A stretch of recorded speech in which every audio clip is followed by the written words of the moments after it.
Howdy, folks. Your host, JJ Vance here, back for another Fridaze, host of Operation GCD, and perhaps more notably, not the vice president. Back for another Fridays with my co-host, Nick from the Occult Rejects. Nick, how you doing, sir? What is going on, sir? I'm doing well. And yourself? Doing fantastic. What's going on at the Occult Rejects this week? Anything you're working on? Anything you done this week that's fun and or exciting?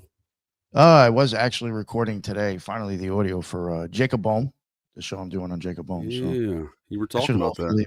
that should hopefully be done this weekend. It probably won't be out for like a month and a half, but next week I do have the first of many solo shows coming out on Robert Flood. I did that on my own.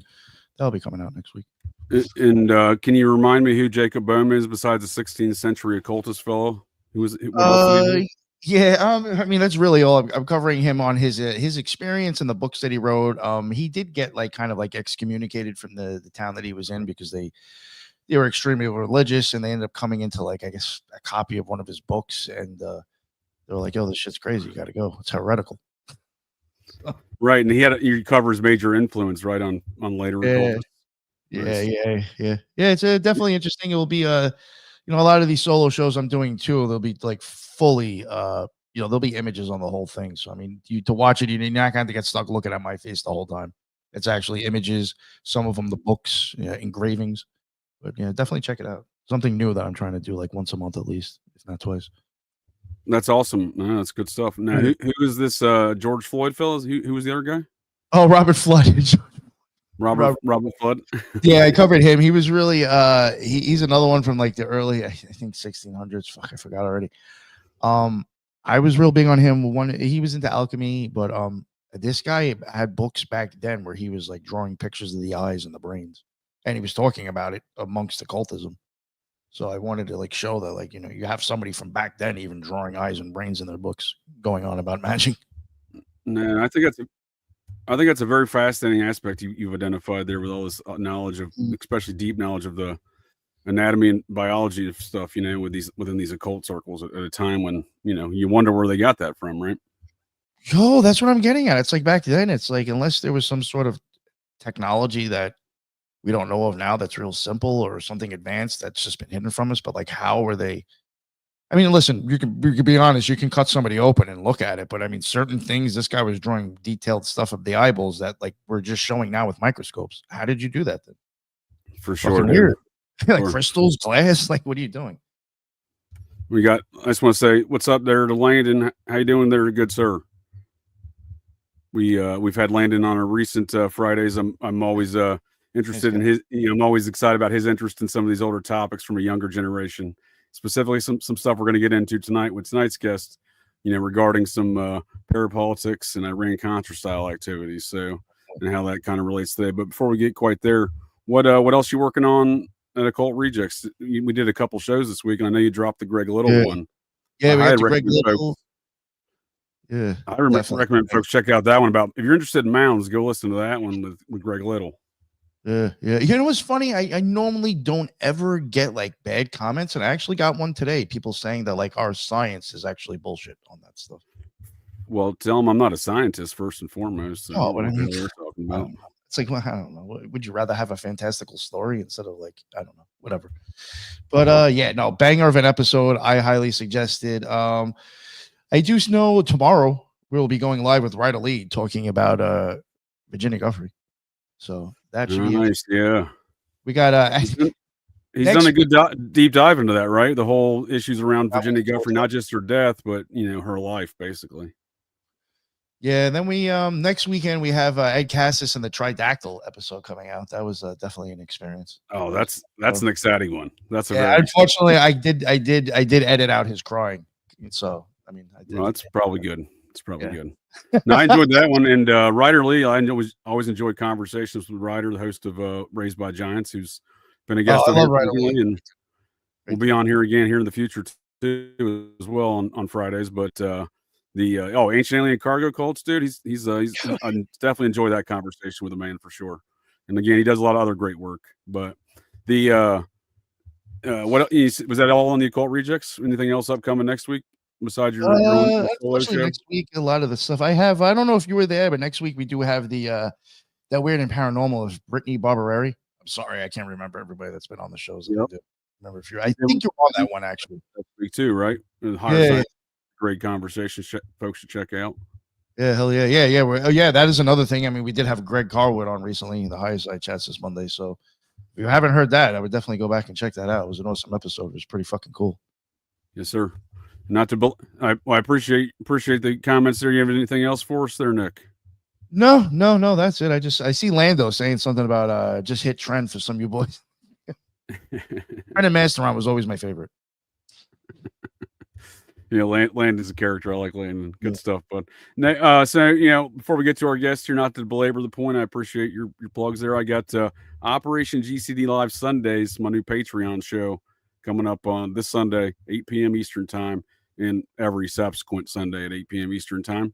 But taking some deeper dives into some of the true crime and high weirdness incidents that I've experienced in my life and that interest me. Most notably, one I've told this story a little bit on numerous occult rejects, and it's the only thing you can do is really try to make humor out of a situation if you feel like you've been cursed by a haunted doll for 12 plus years. But Robert the doll, that's coming up on Sunday, so I'm going to go into some of the history behind that doll and my interactions with him and who else he's cursed in this damn world. And then we saw my old stalker friend turned seemingly mind control assassin, Buffalo Jared Revisa, there on our, as our normal intro, and that'll be the subsequent Sunday, following Sunday, the legend of Buffalo Jared Revisa.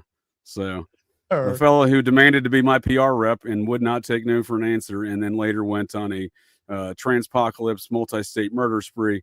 And today his court cases, as we've gone over on previous Fridays, are seemingly not in public purview of the court systems. And allegedly he sits today in the Bridgewater Mental Hospital in Massachusetts, awaiting a litany of charges from murder to attempted murders, again, multi-state. But it's weird because the Bridgewater Mental Hospital sits in the middle of the infamous spooky bridge, not spooky, but high weirdness or spooky. I know I use spooky for other terms, but mystical Bridgewater Triangle. If folks are familiar with that, so any further, and I do apologize for belaboring the points thus far, and I appreciate you waiting for us there, sir. Austin Wade Picard, welcome to Fridaze. Man, I appreciate you guys for having me on, honestly. And by the way, just I think it's very interesting as far as it's kind of hilarious how much. First of all, just the Virginia Guffrey aspect. I'm excited to hear what you guys have to say tomorrow for that interview, because I'm very much skeptical at this moment, just as far as some of the more recent information that's coming forward, and kind of like victims advocates who have come forward from Australia, who have made some very interesting statements claiming that essentially Virginia was under this she had been beaten and hospitalized and was under this protective order and had her children taken from her right at a certain point after she was essentially beaten and hospitalized, which is just a crazy story. But this guy that she met, I'm very interested to learn a little bit more about him, because he has like a background of being I think he was a martial arts trainer, I think, and she met him when she was sent from, I believe it was when Ghislaine and Jeffrey sent her to actually pick up I think it was in Thailand, where she was picking up a prostitute. And basically, that is where she effectively met her husband, who saved her from the network, allegedly, which I don't know. I'm starting to question a lot of this that surrounded, because what I'm realizing is that it seems like in these networks, a lot of the victims age out, and based on the sadistic proclivities of the network and the enterprise at play, man, seemingly they are effectively pursuing all these various aspects of what they can provide, being like in terms of the Dutroux case. There was an example of, I believe it was Anika Lucas. Isn't that her name? I believe the victim who Anika Lucas. Yeah, correct. Yeah. So she essentially said that she was about to age out at 11 years old and had been effectively written off to be ritualistically murdered in a snuff film that would then be distributed through the enterprise. And so this is just, again, an aspect of how these networks are facilitated and operate, and they utilize these victims to procure other children. But there are very interesting aspects of, like, I think essentially her the way she described it was that one of the predators within the network seemed to take a liking to her, and so effectively attempted to protect her and set her up with, here are the stages you take to survive and get out of this network alive, basically. And so she was then prostituted and even claimed to have gone to a mind control facility, an institution where she was potentially, they utilized mind control techniques on her. So I just found all of that very interesting. As far as her very first interview when she came forward and went public, that was all of her claims, and she seemed very credible. And many of these victims, like, they obviously, as far as victim witnesses, they struggle to readapt, and I mean, many of them don't.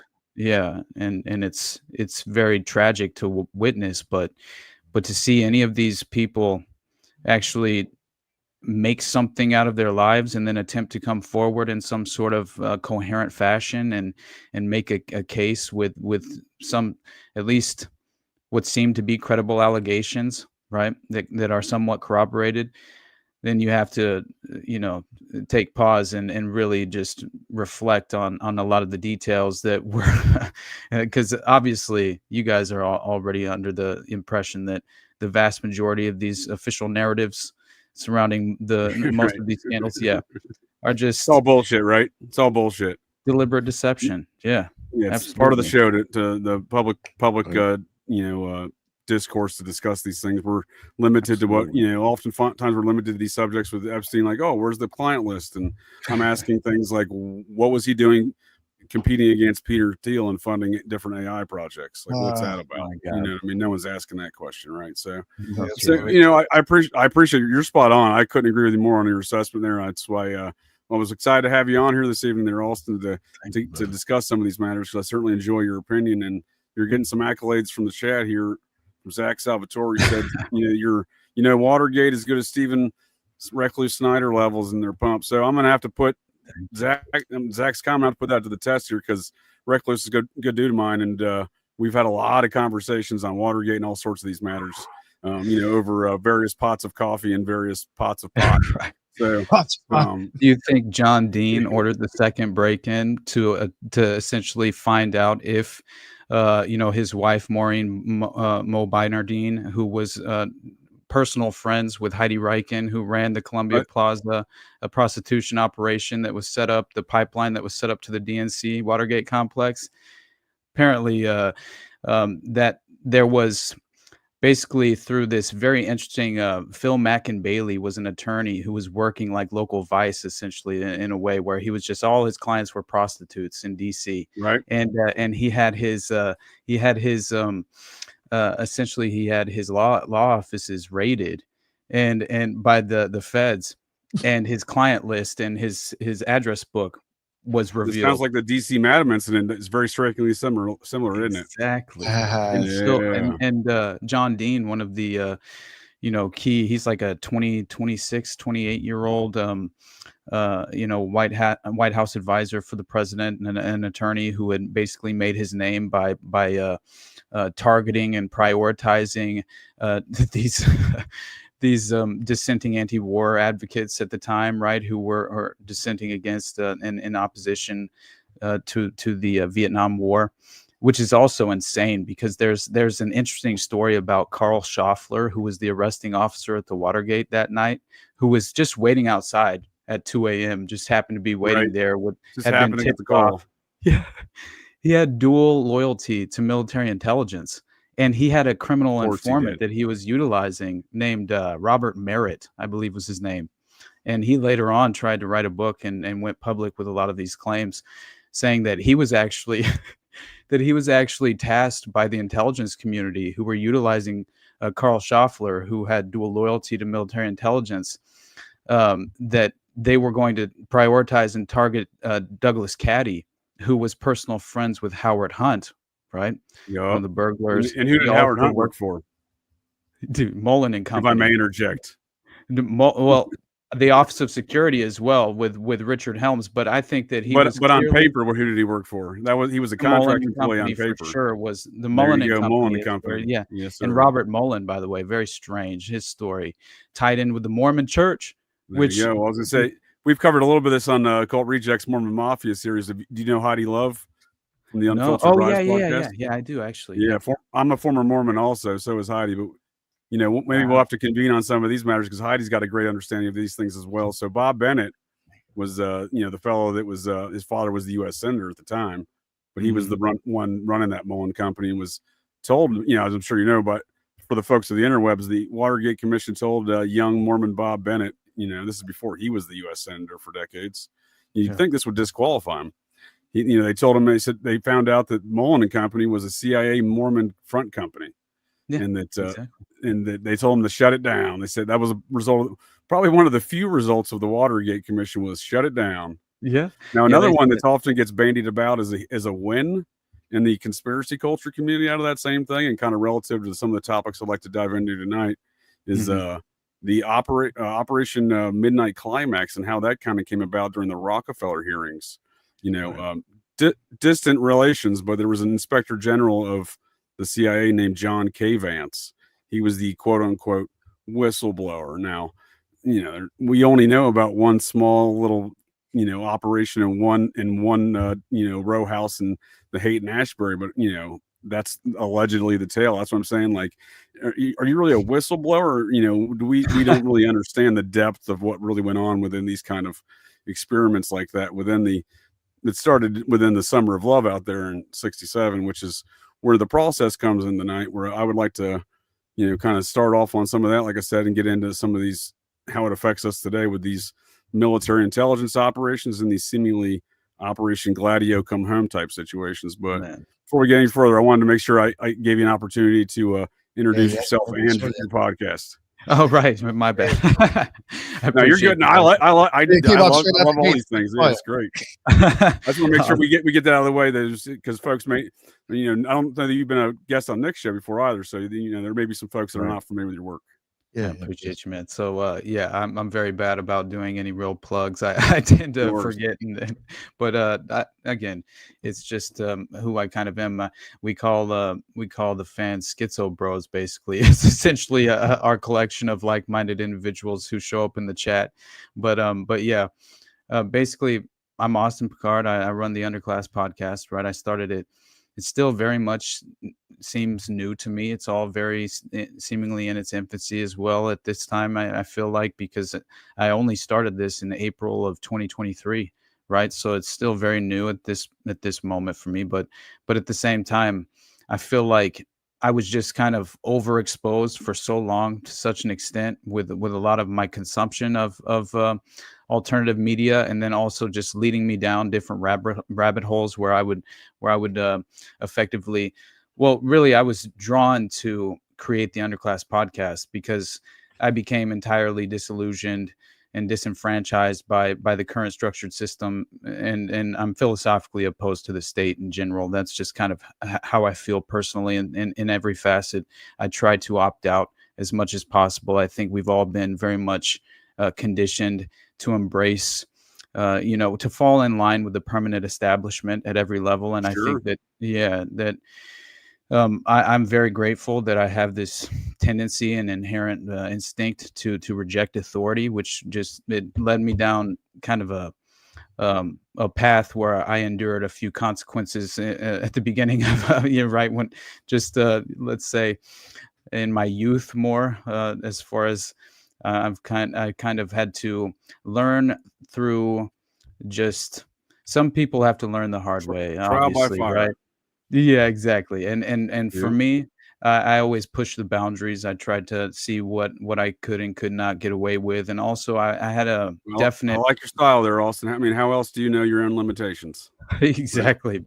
Yeah. And put me into, I definitely backed myself into a few different corners that, but again, that's how you learn, I feel, and grow.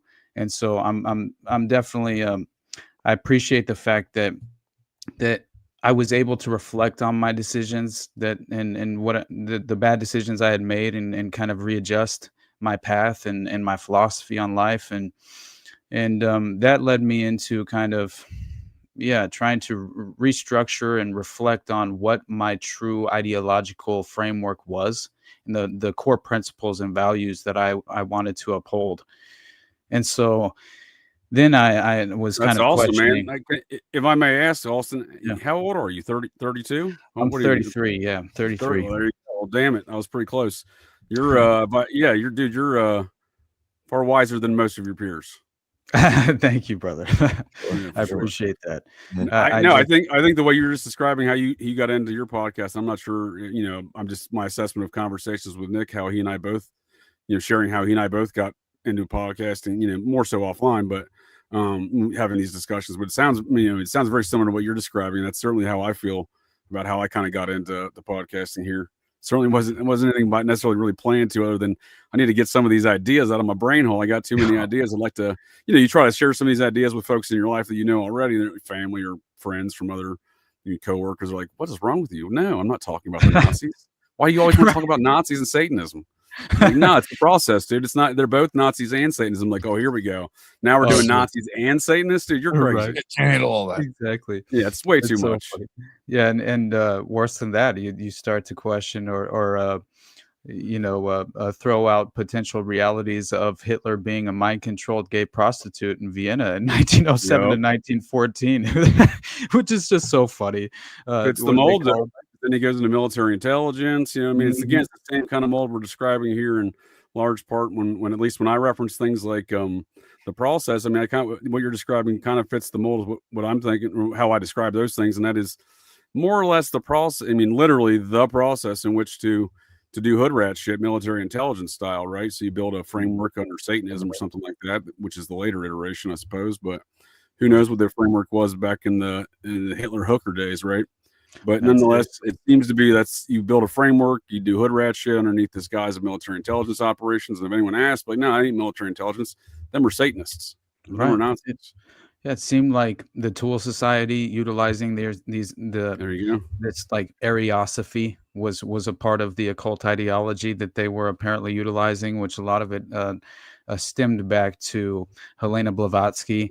Right. And so I'm glad you said that. So in reference to tomorrow's conversation with Ryder Lee, I didn't want to spoil alert on his work, but he kind of looks at the way you were describing that. He kind of, I was on a show last week. We briefly discussed it.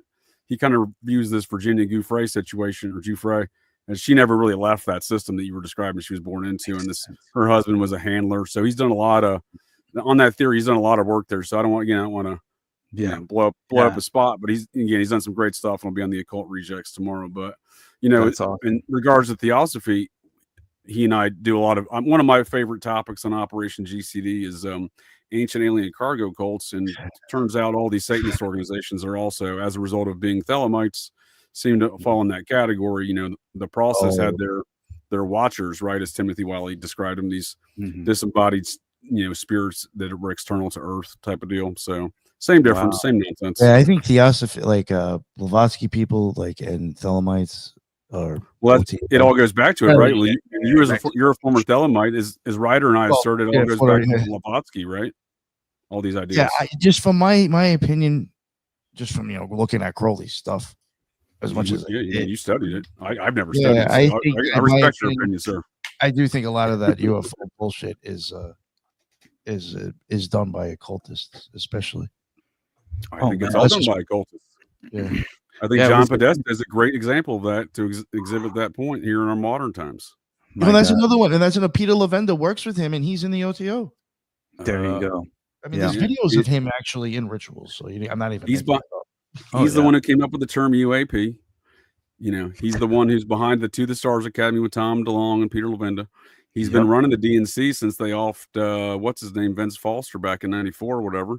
He seized power in the White House legal counsel office at that point, and he's been running it ever since. So, he's clearly an occultist, and you can even find him on Ancient Aliens. So, these things are what we're describing is, it seems pretty apparent when you look at all the details. Oh, yeah, absolutely. And I think that, knowing Alan Dulles and the psychological operation aspect of what they attempted to achieve within the framework of the UAP phenomena, the UFO phenomena, but essentially, to me, there was MK Ultra was a huge aspect of introducing this kind of New Age doctrine, esoteric ideology into the framework of where I think that I don't know what your understanding or kind of like belief is on as far as like what seems to be there seems to be this strange occult framework where they're attempting to usher in the Aeon of Horus or the Age of Aquarius, or they have all these various names for,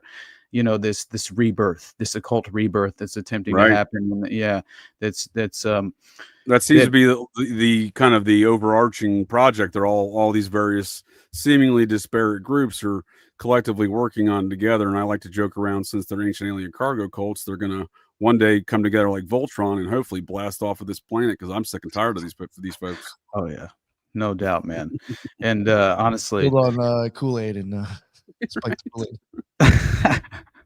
I know that the way that I kind of came across the process was, there you go. That was my next for you, so I'm glad you read my mind.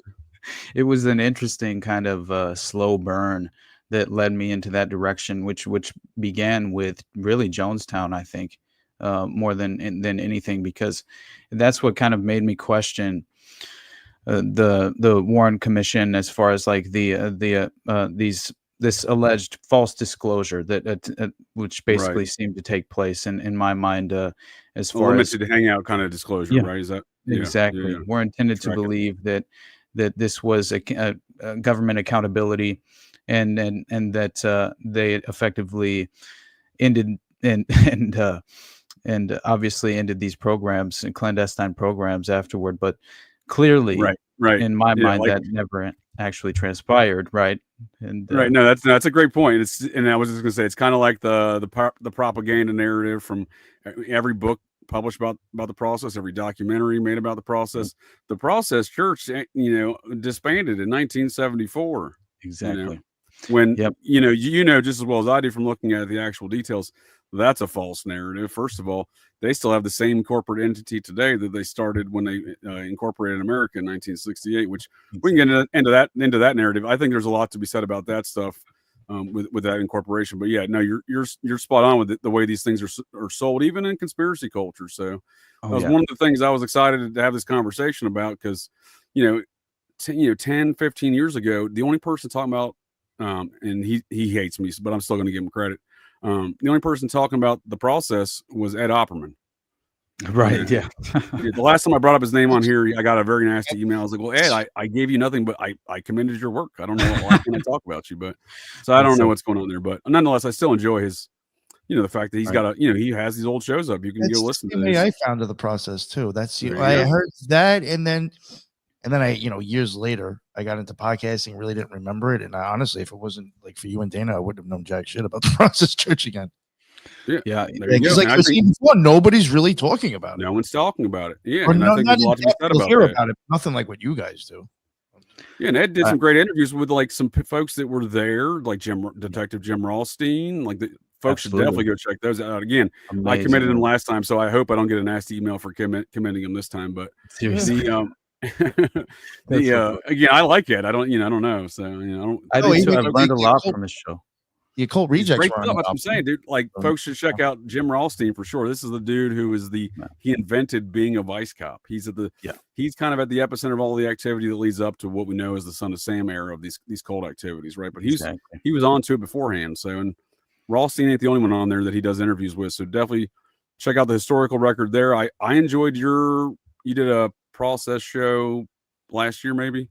I checked it out recently. Yeah. You did a great summary. A lot of the Ed Sanders work I saw in there from the family, which is I'm a big fan of his work. So that's good stuff. Yeah, that connection to Charles Manson was just like extraordinary stuff. Especially that you have these members of the process that are going and actually meeting with Manson, and then coming out on the other end with an issue for Process Magazine, right, called The Death Issue, and then what they met with what's his name that wrote that ridiculous book, and then and then Tom O'Neill had a run-in with him.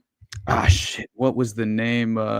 It's escaping me right now, but anyway, still he well, was. No, I think you're bringing up some good points with Tom O'Neill and this kind of narrative of how these things are still not being described properly. So to that point, if folks want to check out historical stuff, I highly recommend Ed Opperman's work on his Opperman report. But like I said, if you want to, updated stuff, I think you did a great job. I know folks are familiar with Dana Dudall, Rodney Jules. She does, her and her team do some spectacular work on documenting a lot of these things. So like, she's done a great job of finding a lot of they're piecing together a lot of these things, but to the point of things aren't being discussed right. You have Tom O'Neill. He publishes a book that takes him 20 years on Charles Manson. He does not include the process. Are you kidding me, Austin? Yeah, that's ridiculous, man. Absolutely, 20 years. He couldn't find the process in there. Huh? Mm-hmm.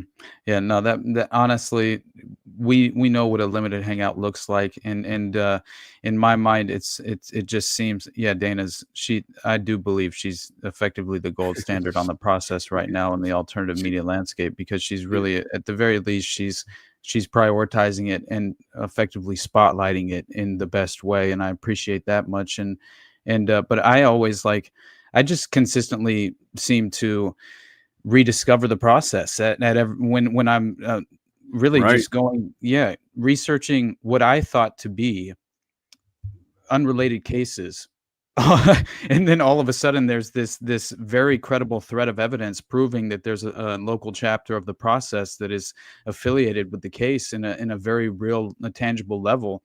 And it's undeniable. So is this the Jeffrey McDonald case you're referring to? It sounds like. Absolutely. Dr. Jeffrey McDonald was the first one that, beyond David Berkowitz, obviously, was Dr. Jeffrey McDonald. The Fort Bragg murders just was an extraordinary case that I stumbled upon.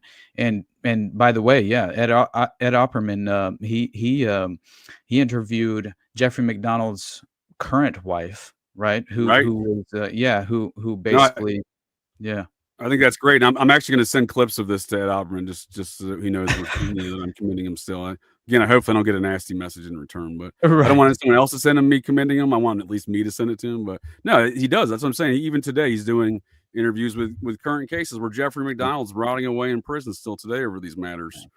Before we dive in further there, if I may interject, Tara Jackson here would like your description of what is the process there, Austin. I would also like process. Yeah. So obviously you have to consider the fact that who founded the process was Robert de Grimston and Marianne McLean, who are very much affiliated with Scientology. And so I think just knowing the fact that they were personal friends with, obviously with L. Ron Hubbard, who I believe is definitely affiliated with intelligence, if not a direct intelligence operative. And I think I like to say he kind of comes out of that ONI network when we're talking about these warring factions of intelligence agencies. He's got that kind of ONI background, right? Absolutely. Yeah. Office of Naval Intelligence. It's typical within the context of a lot of these cases. And by the way, that just came up recently in terms of Waco, which blew my mind. Oh, I couldn't even believe. I didn't know that. I hate to detour you off your description. I do apologize, but I think that is it's an important factor when we're considering these feuding. I call them lack of intelligence agencies, but I think that it plays into, because they do operate into these cult spheres like you're describing. That's the origin of what's going on here. But please, I apologize. Please continue. Oh no, you're good. I do think that the philosophy of the process is very interesting, because again, it's like you consider the fact that you have like these three three separate gods that are represented, and also you have these subgroups like the Jehovah's, you have the Luciferians, and you have, it's very interesting, the difference within the context of what they represented, right? Because the Jehovah's were more of the Puritans of the sect, according to Maury Terry, which they're strict in their ordinances to like life and everything. They're not like the freaky Satanists, right? Exactly. And the Luciferians, in contrast, were basically a lot more involved with sex magic and sex rituals, and so they advocated sensuality and tranquility and like drug and induced orgies is essentially what they were embracing, a free use of narcotics. And so then you have the Satanists, who clearly, they were attempting devil worship in every way, ritualistic sacrifice, animal sacrifice, and so I think that alone, when you view it, the kind of the philosophy of the processins and how they could move up and down this ladder and embrace which subset of the ideology that they really just they had kind of this internal proclivity to it was more appealing to them. But also consider that this is more of like a doomsday cult, as far as the way that they would imbue this philosophy into the acolytes, because they were talking about the acolytes being their actual term, right, for some of their members. Yeah, absolutely. And the gray forces of moderation was a very interesting aspect of something that they would discuss. But it was strange to me because obviously you have these different branches that would effectively converge for the final judgment, which would mark the end of the world. And so that was the doomsday. They're going to come together like Voltron, right?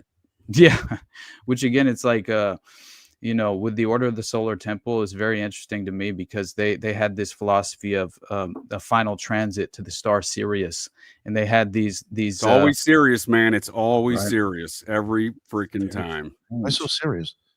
Right.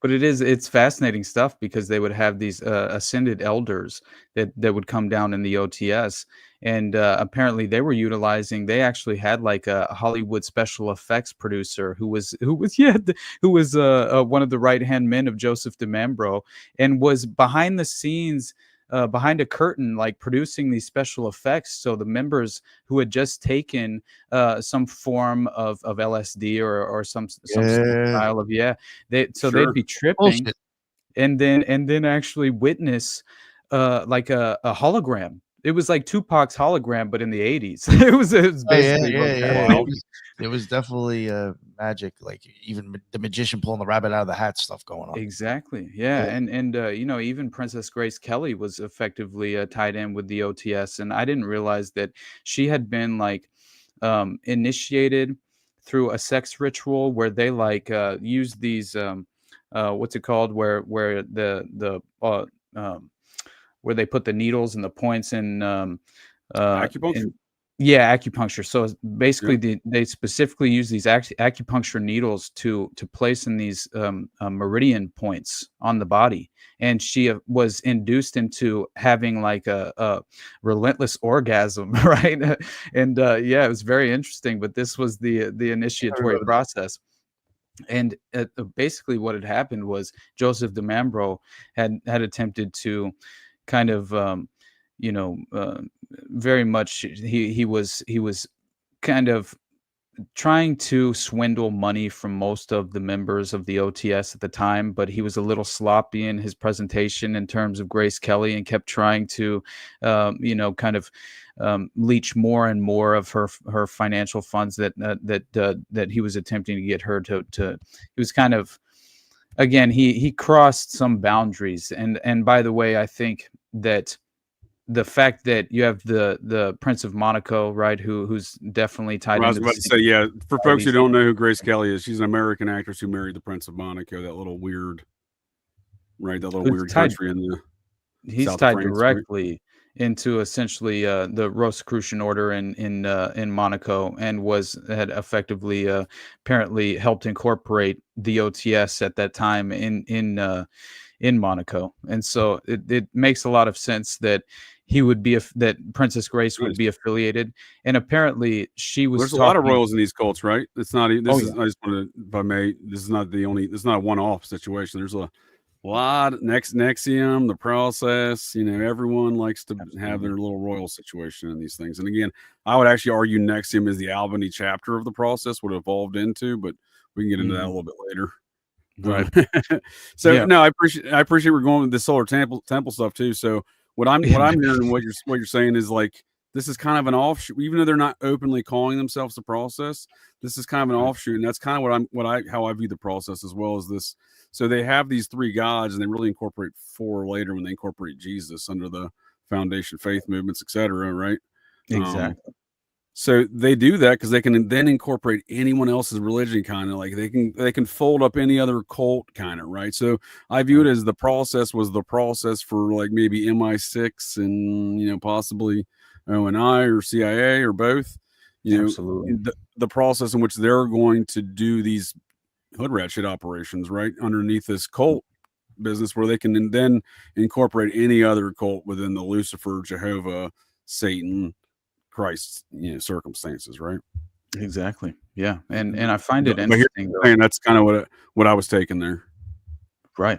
And I think that when they kind of abscond to Mexico after they leave the UK, it's very interesting to me because you have the Metamoros cult and the Hand of Death cult. It seems like there was.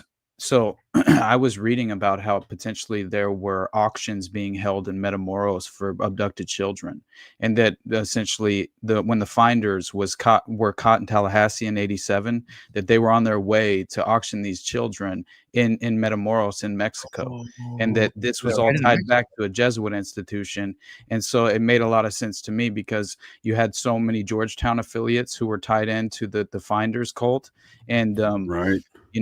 In my opinion, the Finders Cult, I believe Ted Gunderson. I think that the Finders Cult was definitely a CIA cutout to abduct and auction children, and more than that. I mean, they were effectively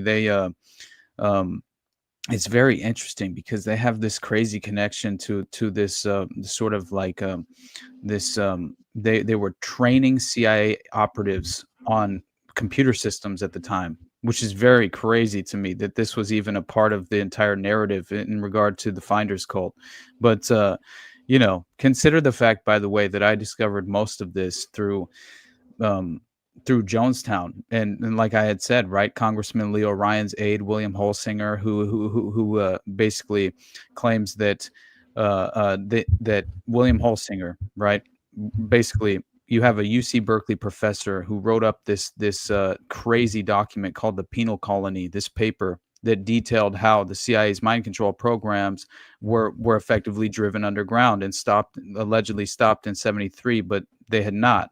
They were driven underground for plausible deniability, and that was all effectively exposed through this Penal Colony paper. And so that was in 1980, I believe, when Holsinger even claimed that Richard Dwyer was at Jonestown, who was a CIA operative who tied in directly to handling, Jim Jones, and so for sure.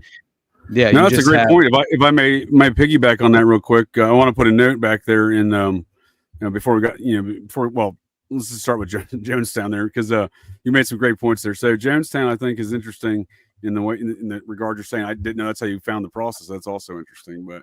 It's definitely in the same conversation, right? Because he's a Christian component, right? So maybe he's part of that Christian kind of faction of this whole network. So he's deeply integrated into politics there in San Francisco, and in fact, in large part as a result of the fallout of Jonestown, we can thank the political career of the fallout of Jonestown for Dianne Feinstein. So Jonestown is part of the disaster of Jonestown is actually Dianne Feinstein. So you're familiar with the infamous Twinkie assassination, right? There in San Francisco City Hall.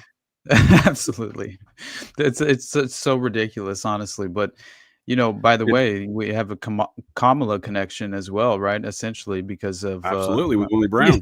Exactly. So for folks not familiar with it, one of the cleanup crews in the Jonestown situation was a fellow by the name of Dan White, a former SF San Francisco PD officer turned, councilman, and he walked into the office of the mayor with Harvey Milk.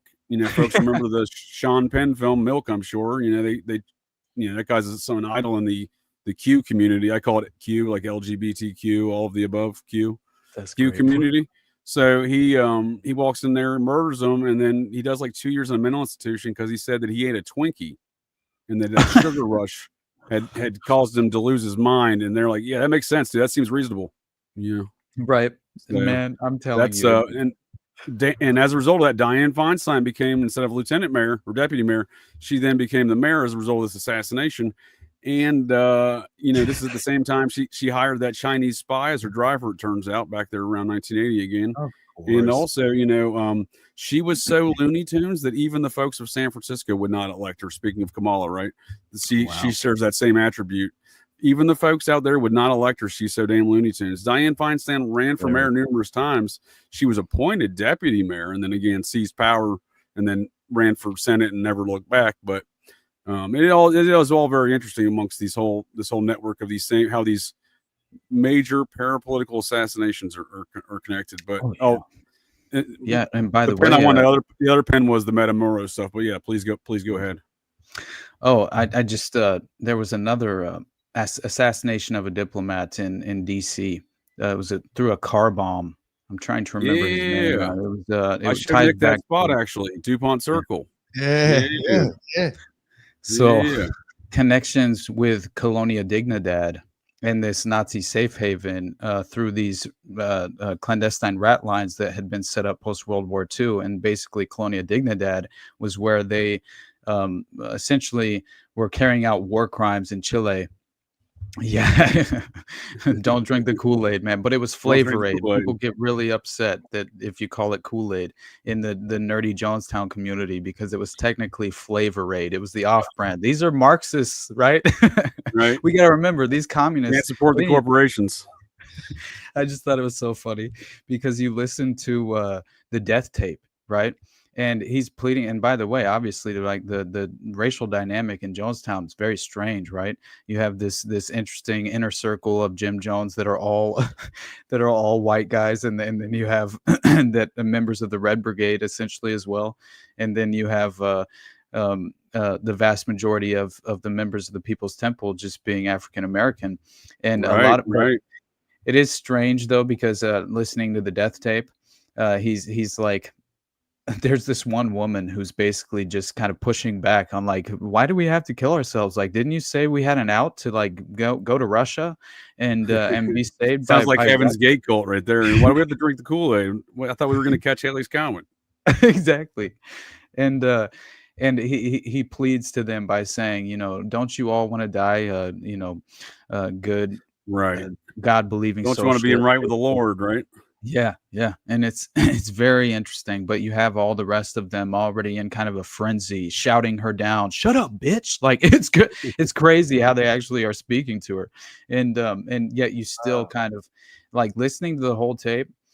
You hear him say, "Get Dwyer out of here," right? Jim Jones, because obviously Richard Dwyer was the CIA asset who was fundamentally, had already gone down to the Port Cayuma airstrip where Congressman Leo Ryan had been assassinated, and then had made it back to the temple in time for the mass exodus, right? The mass suicide allegedly. But wasn't the State Department fellow that wasn't later turned out he was a CIA operative as well, the one that was on the airstrip and survived?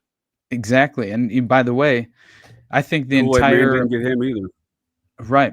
And when you look into the family that was involved, because it's very interesting in terms of Jonestown specifically, because if you get into the details of Larry Layton and his father, who technically was in charge he was basically in charge of psychological operations and MK Ultra at a certain level, basically, because he was running this advanced medical.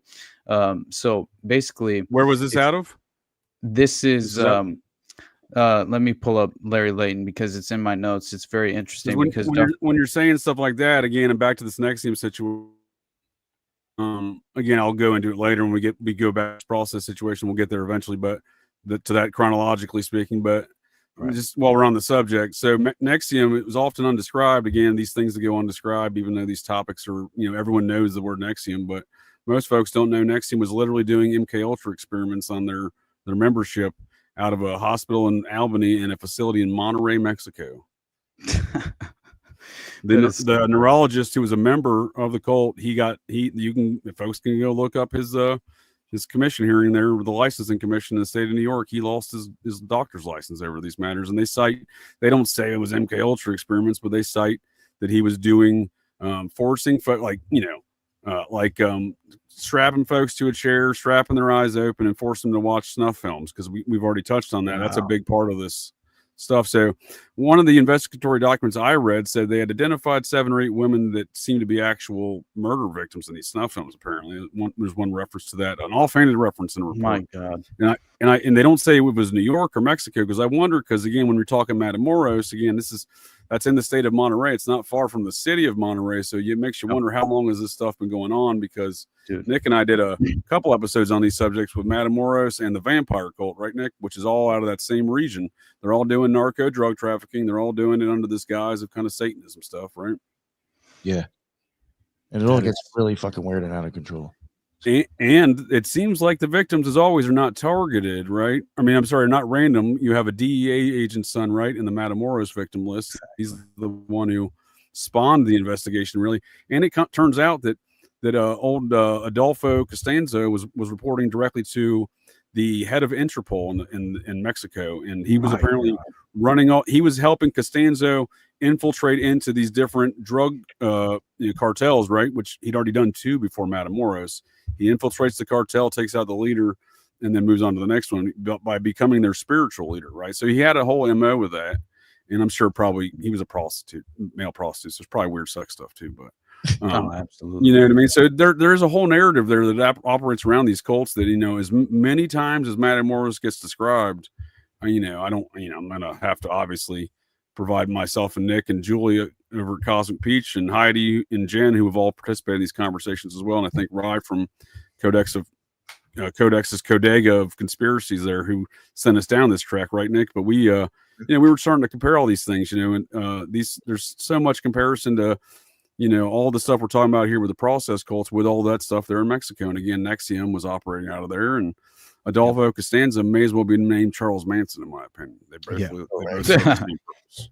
Seriously, man. And it was Larry Layton's dad. I found this very interesting, because he was basically he was the biochemist in charge of the U.S. Army's chemical warfare program at its Dugway Proving Ground in Utah. Yeah. So he's kind of doing a Frank Zappa's dad situation, but he's not at Edgewood Arsenal. He's in Dugway Proving Ground. And it's very interesting, because all the large amounts of psychoactive mind control drugs found on the site at Jonestown, sodium pentothal, diazepam, thorazine, Larry Layton, Jones lieutenant. Exactly. And Larry Layton, the lieutenant who became the only person charged in any of the killings, also a key member of the airstrip hit team, obviously, and somehow survived the Jonestown massacre. He's later described as sinking into a post-hypnotic trance as he sunk ever deeper under Jones' spell. Layton's own father, who was running this biochemist as far as running the U.S. Army chemical warfare program, he even said that he called him a robot. Larry Layton, his own son, the only one ever charged. And so that, to me, I found very interesting, because it was George Philip Blakey, who was Larry Layton's brother-in-law. Now, this man is the man who arranged the lease on Jonestown with the Guyanese government on Jim Jones' behalf, and was reportedly a mercenary for the CIA-backed United Rebels in Angola, which we know for a fact now that Operation Shalom, I think, is what it was called, with Colston Westbrook. That's his name. And basically he was part of go ahead. No, go ahead. No, you're good, buddy. I know. No, you're explaining. I was going to say, can you please describe who that is? Yeah, please go ahead. Right. Yeah. So he essentially was a part of Project Phoenix, or the Phoenix operation, right? And basically was tasked with training Angolan rebels on this black site, which then became Jonestown, the People's Temple of Jonestown, in the remote jungles of Guyana, right on the border of Venezuela, I believe is what it borders, which is very interesting as far as the geopolitical context of that playing out at the time, especially considering the British Black Watch, who were in the area when the mass suicide took place, who just so happened to be in the area. And then you have Colonel Bo Gritz, who was the negotiator who went down to Ruby Ridge and was trying to talk to Randy Weaver, and because Randy Weaver was a former Green Beret. So right. Green I'm Beret glad you brought that up because I do want to get into Idaho, and that's obviously a very seminal event in recent history in Idaho regarding all these matters. Definitely. And I won't forget to explain Colston Westbrook a little bit, but it's still interesting as far as the fact that you have Colonel Bo Gritz claiming as a former Special Forces Green Beret commander that he was told by Green Beret Special Forces operatives that were called to the site of the People's Temple Agricultural Project in Jonestown, and that he was told that this was a cleanup crew for MK Ultra, and that this was an MK Ultra operation gone wrong. They were effectively, all right, we have to essentially, the ops been overexposed. Let's lure down Congressman Leo Ryan because he had been a thorn in the side of the intelligence apparatus and definitely the agency at the time. He had been just showing up at Langley saying, all right, show me the files. What have you guys been up to? and he's like, right. That's going to piss a lot of folks off. Man, and one of the most radical congressmen I've ever read about. I can't even imagine a congressman doing something like this in modern day. He was going in covertly into the prison complex in California, and he was attempting to go in as a prisoner to effectively understand how they were treating prisoners at the time. And so he's going undercover and like into these maximum facilities, which were just like, it's very interesting to me. But again, he claimed that Patty Hearst was obviously a product of MK Ultra, and that the SLA, the Symbionese Liberation Army, was effectively a construct of the intelligence apparatus through MK Ultra's clandestine operation, utilizing the institution Vacaville, where basically Charles Manson had attended in the early 50s, which ties directly into his mind control training and conditioning. And knowing what they did at Vacaville, it's very interesting because they had this policy of, first of all, understanding the California prison complex is so compromised, and it was really just being utilized by the intelligence apparatus at the time to perform these covert operations. And so what they utilized this institution for, they were just like letting prisoners go after they received their conditioning, and they would show up in random locations all around the domestic U.S. causing chaos. It seemed like causing chaos. There you go. Tension, right? So that's the order of the day, and that's kind of where, if I may, that's where we can circle back to the process. Your explanation is great. I love how you're connecting all of these things, because I do view them as all connected through these military spook operation networks as you're describing. We're sold different story narratives publicly. This is you may as well just call it the swamp gas theory, if you will. But we're sold publicly Disneyland narratives around these subjects that may have some truth that rooted in them, but they're spinning away from the idea of that narrative is to spin it away from whatever's really going on, right? So, and that is obviously what's going on with Jonestown. We even talk about what they drank improperly, right? So, and again, all those we find out later, all those spooks around there, and we find that what I'm getting at here is we find that with every kind of process thing. So with the RFK assassination, so when they came to America basically in '68 there, and immediately got to business with some stuff, and with the RFK situation, we find out there's just process and CIA folks everywhere around them, but we don't find that out till years later, right? So between Thane Eugene Caesar and a fellow by the name of Allard Lowenstein, who just happened to be best friends with Donald Rumsfeld, totally normal. He comes out, he's a congressman at the time. He comes out later, and we find out after he gets murdered in his office in 1980 by a mind control assassin. Some dude just walks in there, mind control style, and just murders him, like Dan White did. You don't know Allard Lowenstein? I don't know of this story, man. No, dude. I was when you were describing stuff, I was downloading a lot of pictures to show you. So from my phone here. So Allard Lowenstein was a congressman. He was a congressman with him and Rummy, as he called him. They were a junior congressman together, and then he was a Democrat. Rummy was a Republican. This is the 6th. Losing you, JJ. Gremlin's got you. Right. This is just it's a perfect window into how they coexist, right? To manufacture that kind of illusion, the two-party delusion, right? There you're back.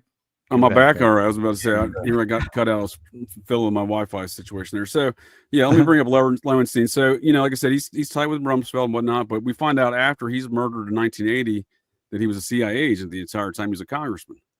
And again, no one bats an eye at these things, and I'll make a point here in a moment how that's still relevant today. But so Lowenstein's literally at. I don't know that he's at the dinner in Malibu the night before the Ambassador Hotel murking of RFK, but I know from his staff or from some folks that worked for him. I spent 6 years in DC, and I don't do politics, and I've only voted once under duress, and that's a long story. It was I was on active duty, and he's facing jail. And you got to vote. It sounds ridiculous, and it really is ridiculous, but it's a different story altogether. Nonetheless, I don't play politics, but nonetheless, I knew a lot of political folks, and I heard some stories. So Lowenstein was allegedly at the Ambassador Hotel with, this came from a staffer who worked for him at the time. It was an old person, by the time I'd met this person.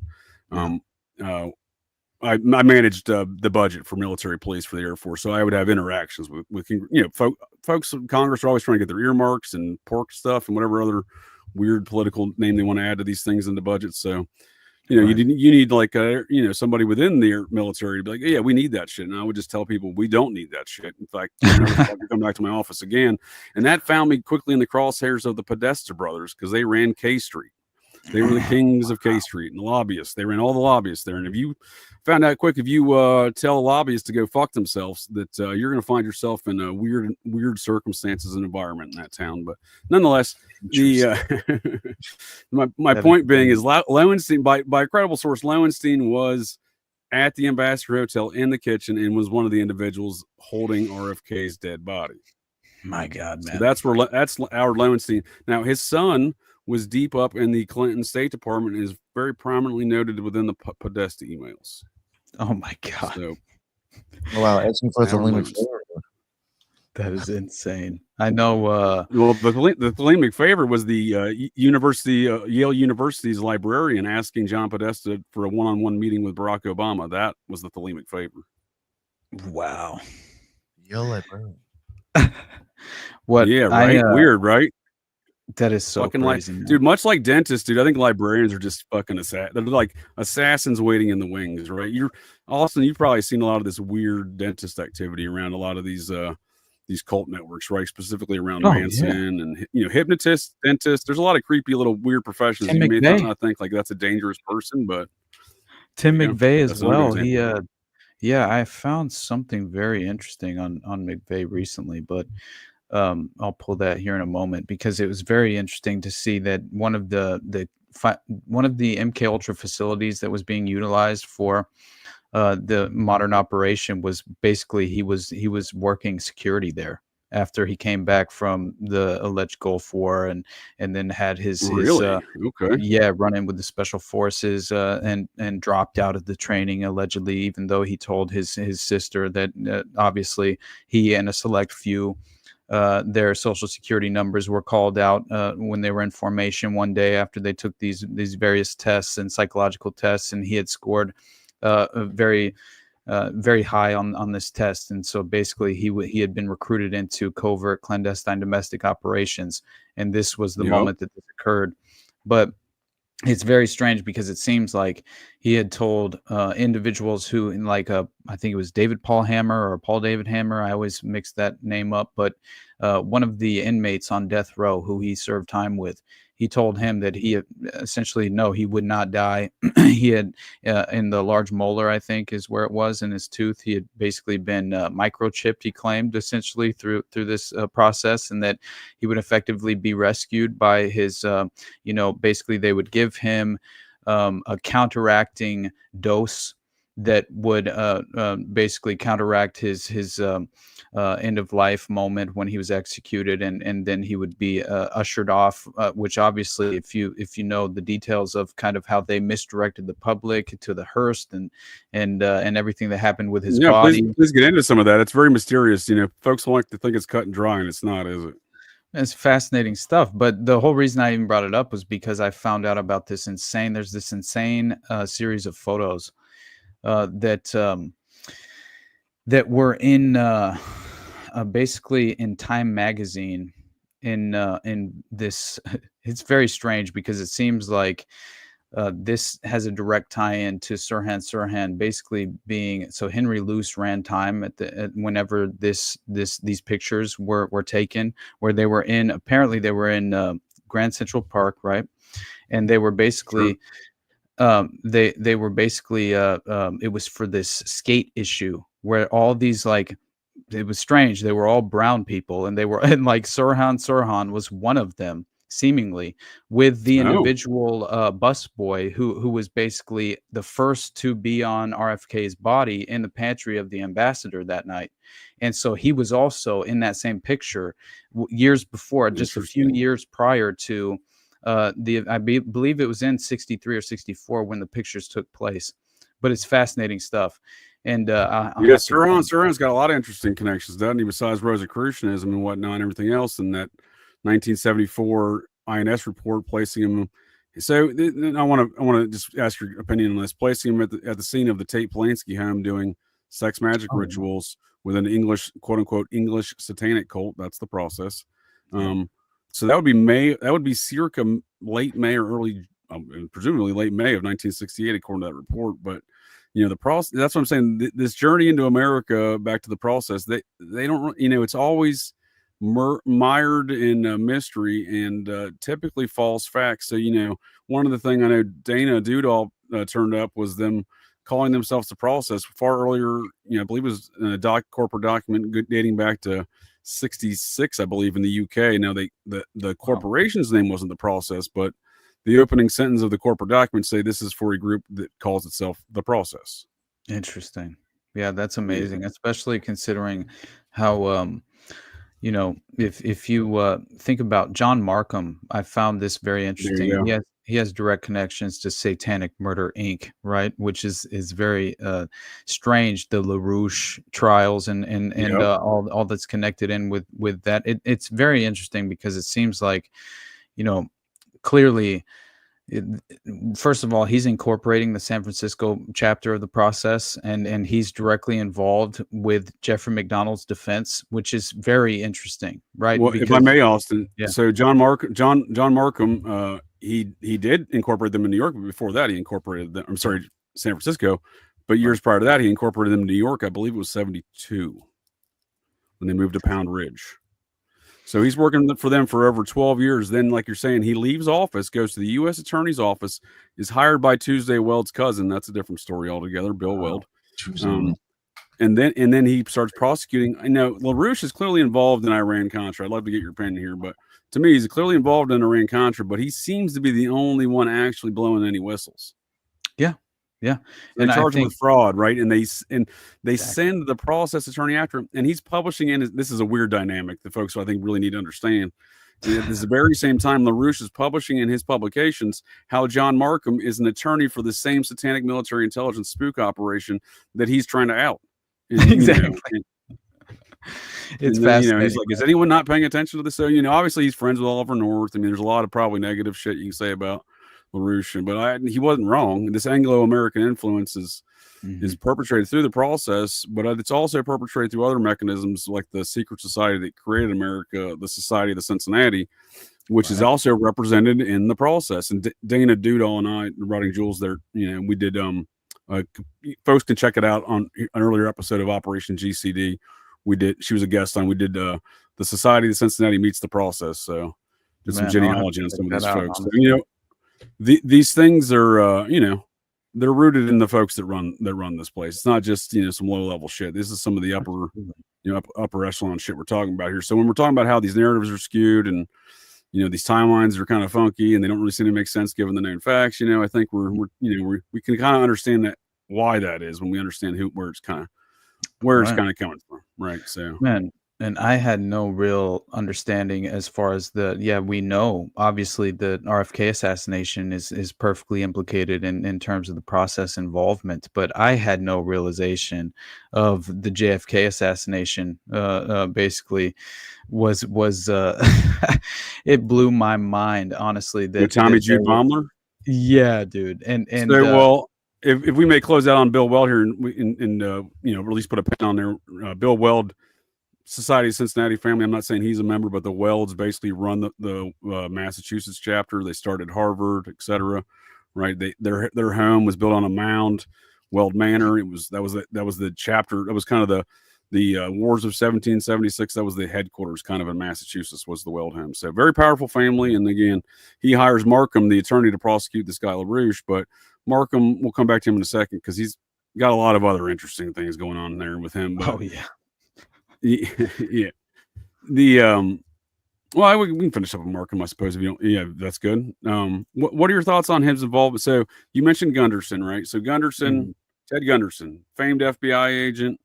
He retires in, I think, 79 after they wouldn't appoint him the new FBI director, because before he ran COINTELPRO, he was, the subversive actions of all these kind of nefarious hood rat shit we're talking about. COINTELPRO is the FBI's kind of version. He's doing the, I think he was the assistant to J. Edgar Hoover. Then he ran COINTELPRO, and then he, by his own admission, he thought he was going to be the next director at some point. But then he leaves and gets involved in fighting satanic panic. And it's that point in time where he's like, I'm gonna go help this Jeffrey McDonald guy at Fort Bragg. And then it seems like he brings in Alan Dershowitz and John Markham as attorneys, right? To help Jeffrey McDonald, who is screaming since day one that a hippie satanic cult murdered his family in the middle of the night, Manson style, right? Exactly. Yeah. And it's crazy to me because you just consider the fact that, obviously these are the usual suspects involved with the vast majority of what seems to be. I think this really implicates this wider clandestine intelligence international network that was essentially kind of implemented post World War II. Permindex? Very like Permindex, like we were talking JFK there. Wackenhut's the same thing. In my mind, Permindex, you see a guy that is allegedly a member of the process on its board. So, obviously they're not the process yet at this point in time with Permindex, but in the early 60s, when Jim Garrison's investigating specifically and charges board member Clay Shaw, right, in the famed Garrison investigation and JFK assassination, Clay Shaw's associate, besides mafia boss Joseph Bonanno, was on that board, was Roy Cohn, who David Berkowitz would identify as a member of the process. Hold on. Say that one more time, because David Berkowitz, you already know, was claiming that Roy Cohn was running human compromise operations in his home in Massachusetts with these various parties that he was having, and that the process was providing young children for those very parties of sexual blackmail. And David Berkowitz did sign a memorandum in '96, witnessed by multiple parties, including Maury Terry, saying that he witnessed Roy Cohn been to Roy Cohn's house, and apparently Roy Cohn was the in at Studio 54. Folks often wonder, well, how did David Berkowitz get into Studio 54, as he claims? Well, it seems that was Roy Cohn's official office, so he had kind of taken over more or less ownership of that. The owners of Studio 54 were in debt to Roy and his law partner to the tune of a lot of money, and that law partner left the mayor's office, Mayor A. Beam's office, to go, do Roy hood rat stuff. So you see this connection. Not only, Abraham Beam, is that what you're saying? Berkowitz said A. Beam's son and multiple staffers were part of there. And I would assert, I would assert one of those staffers was Roy Cohn's law partner, who was also represented the Studio 54 owners and numerous hood rat shit. So there's a lot to be said there with those weird dynamics, right? For sure. Definitely. But Roy Cohn, interesting character. But yeah, he's on the board of Permindex, and if we're going to talk JFK, then I'll make the point that Jim Garrison, I think, was the man who brought those charges against the Permindex board member Clay Shaw, and was investigating folks like Tommy Jude Baumler's crew there, the attorney that incorporates the process, who worked out of Guy Bannister's office. Jim Garrison knew all of these characters long before then. Bannister, all Baumler, all of these guys. He knew they were a shady bunch. He knew David Ferry back for 20 plus years, when David Ferry was Lee Harvey Oswald's Civil Air Patrol leader, right? Jim Garrison was the general in charge of those numerous Civil Air Patrol units. So he was the FBI agent in Idaho. He was the FBI agent in, I think, Idaho and Montana, when Guy Bannister and Fred Chrisman are running UFO operations in July of '47 out of Puget Sound, right? So Garrison knew what the fuck was going on with these people. And then he charges Clay Shaw in 67 there, right? And then the process show up in New Orleans. I don't think that's by any stretch coincidental. And then they hire an attorney he's already been investigating for numerous years, right? Out of an office that he's already been investigating for numerous years. These things are not lost on him, right? If you look at the, no one really talks about this, but if you look at the grand jury statements, he was looking at mainly around a fellow by the name of, just drew a blank. Oh, not Lee Harvey Oswald. That's ridiculous. Lee Harvey Oswald's double. Kerry Thornley. Yes, dude. I was about to bring him up because that is the direct connection to the process with the JFK assassination in my mind. And no, it absolutely is. I think Discordianism, his little religion, I don't buy their bullshit narrative of how it started. I view it as a offshoot of the process within this whole military spook apparatus. And I think Garrison did too. So Garrison would follow Thornley throughout his life. He would follow Thornley to Atlanta, Atlanta, circa 1979. Why is Jim Garrison visiting Atlanta in 79 other than to go harass Gary Thornley at the time of the Atlanta child killings? That's exactly. Oh my God, man, you're blowing my mind because of course that is exactly where I'm at personally in this moment. I'm investigating the Atlanta child murders. That's going to be my next upcoming episode because I just couldn't even believe that. Of course, allegedly the process, the way it was explained, but I think it's far more complicated than this. But I did see it in many different ways explained as if they uprooted from upstate New York, and then all of a sudden they resurface in Atlanta just around the time that the Atlanta child murders are taking place. And you have this very strange. It's a little bit more complex than that. You are correct, sir, but that is an accurate description. That's an apt description. Right. And I think that as far as the honestly, I think that the way that Detective Jim Rothstein was kind of viewing that all at the time as well was kind of, he was trying to figure it out as he went. And so the way that he viewed it was that there was a specific cell that he was investigating that I think maybe had potentially fled the area after he was investigating the Untermeyer Park connections to the Devil's Cave and all these mass death or these mass graves of Alsatian German Shepherd dogs and things of that nature.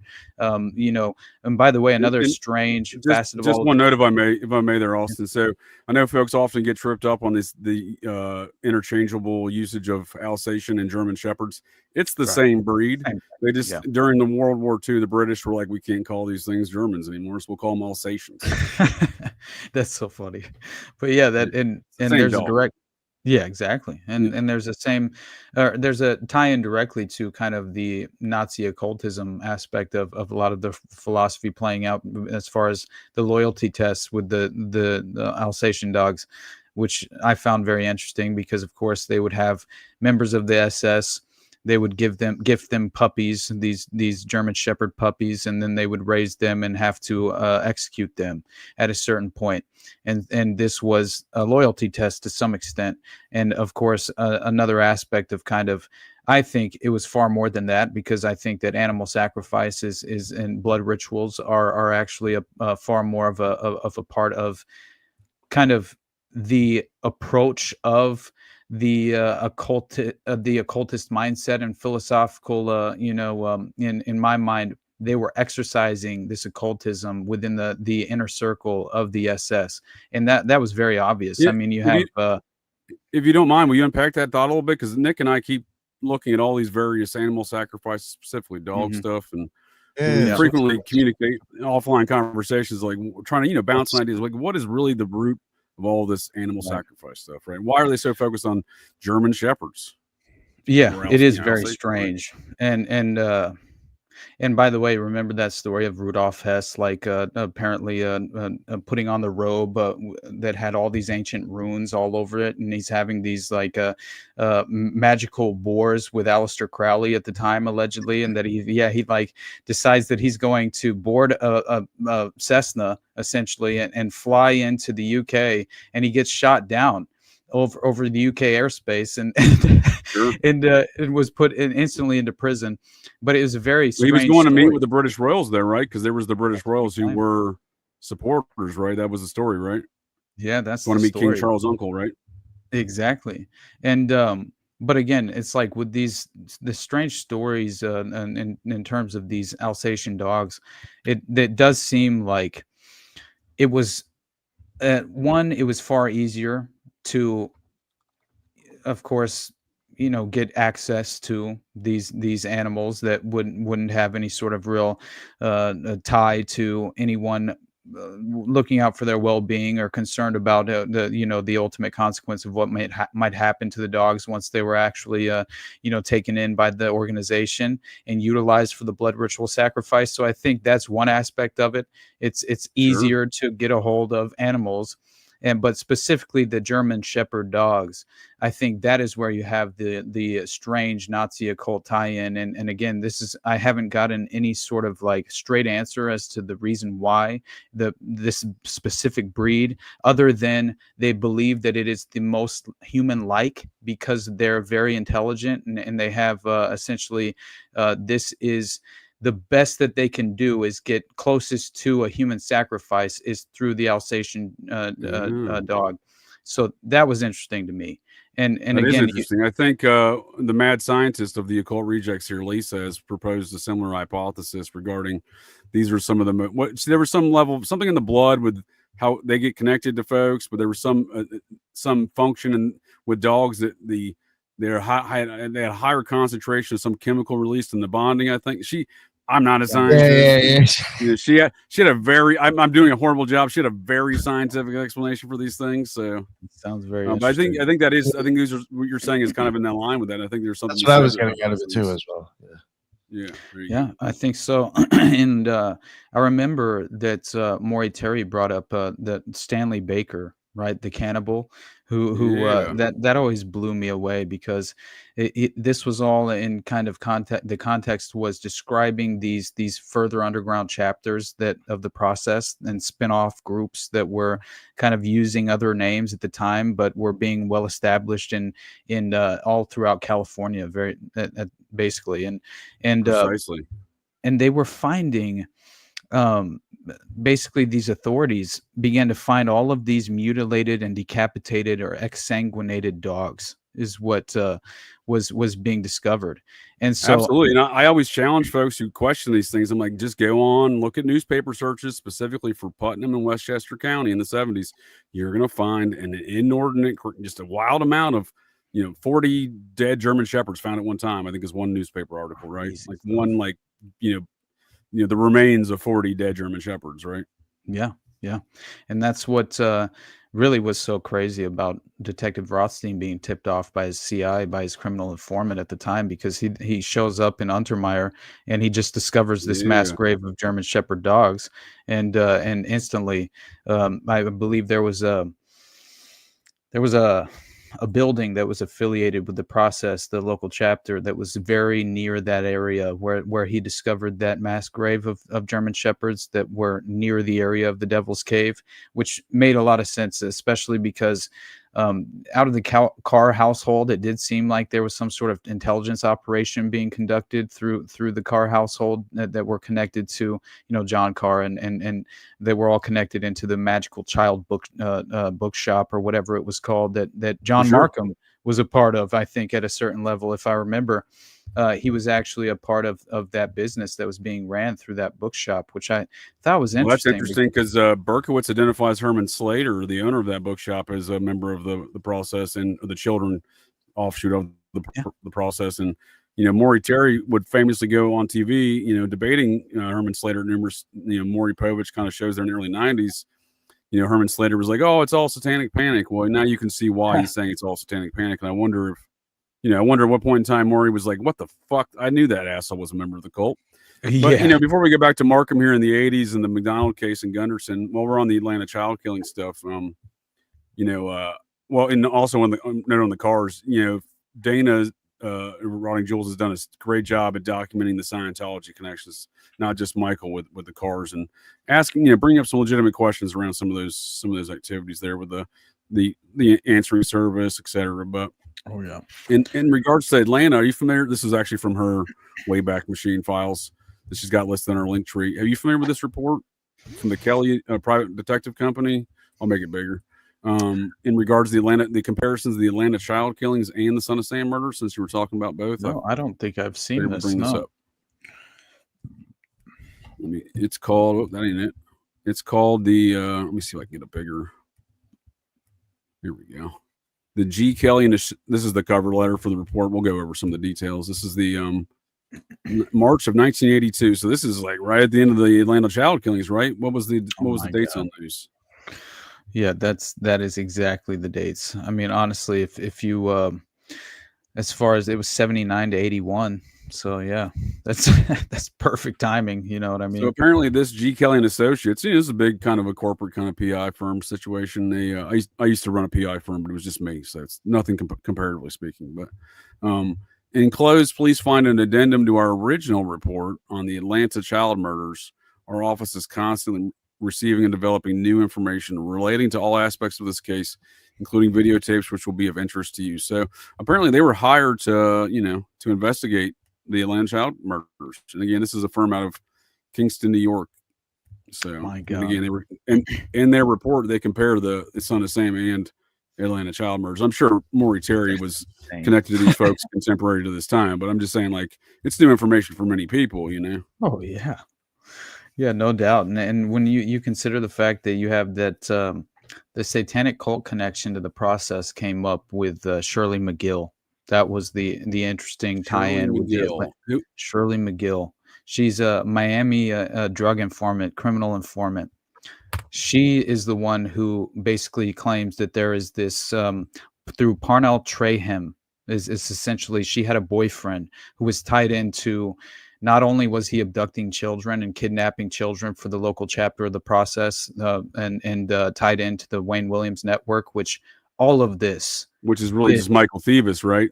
Exactly, which is really just John David Norman's Odyssey Foundation in many ways as well, because that was a huge facet of kind of, I think that's a massive tie-in to the pedophile underworld, kind of linking John Wayne Gacy, Phil Paskey, who very much who knew Ace Brown, Jim Rothstein's source that took him to Untermeyer Park. Brother Paul Bonassi from the Franklin scandal claims that John Wayne Gacy and Phil Paskey were entirely implicated in the abduction of Johnny Gosch, which ties in obviously Jacob Wetterling, all these the paperboy fetish that was apparently the paperboy fetish. That would not surprise me if the network of these folks is really that small. They like, people are like, oh, those are household serial killer names. There's no way they're all involved, but that's why they're household serial killer names, to dispel the actual narratives for what's going on here, right? Exactly. Nick's a former magician there. He would agree with me. Probably that's all part of the magic show, right? Selling this false narrative, right? Real details, real people, false narrative surrounding it to package it improperly, so you'll never understand. That's what I think. Besides the legal stuff that the Process Church is doing, I think the occult side of that is also helping sell a different image to the public of what's really going on. Absolutely. Magicians for that. Absolutely. CIA love magicians too. Oh man, I've seen many different claims. Now, I do believe that there's obviously, a major. At least there is definitely a group of individuals involved and affiliated with the cult networks that obviously believe this ideology and practice this philosophy and truly, genuinely, authentically are pursuing, these principles, but these occult principles.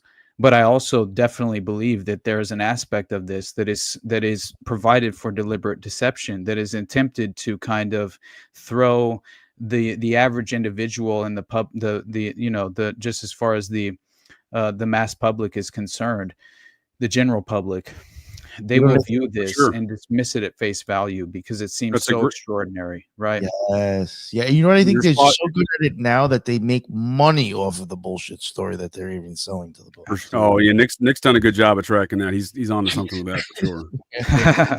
And it makes sense because that is, in my opinion, how the process functions economically speaking. And I don't want to go on a weird economic tangent here for even my sake or anyone else's. It's fucking boring. But folks can listen to my esoteric review of the film Inherent Vice, and I describe how the film Inherent Vice is describing the process and the economic aspects. I love Inherent Vice, actually. Like Paul Thomas Anderson is one of my favorite directors of all time.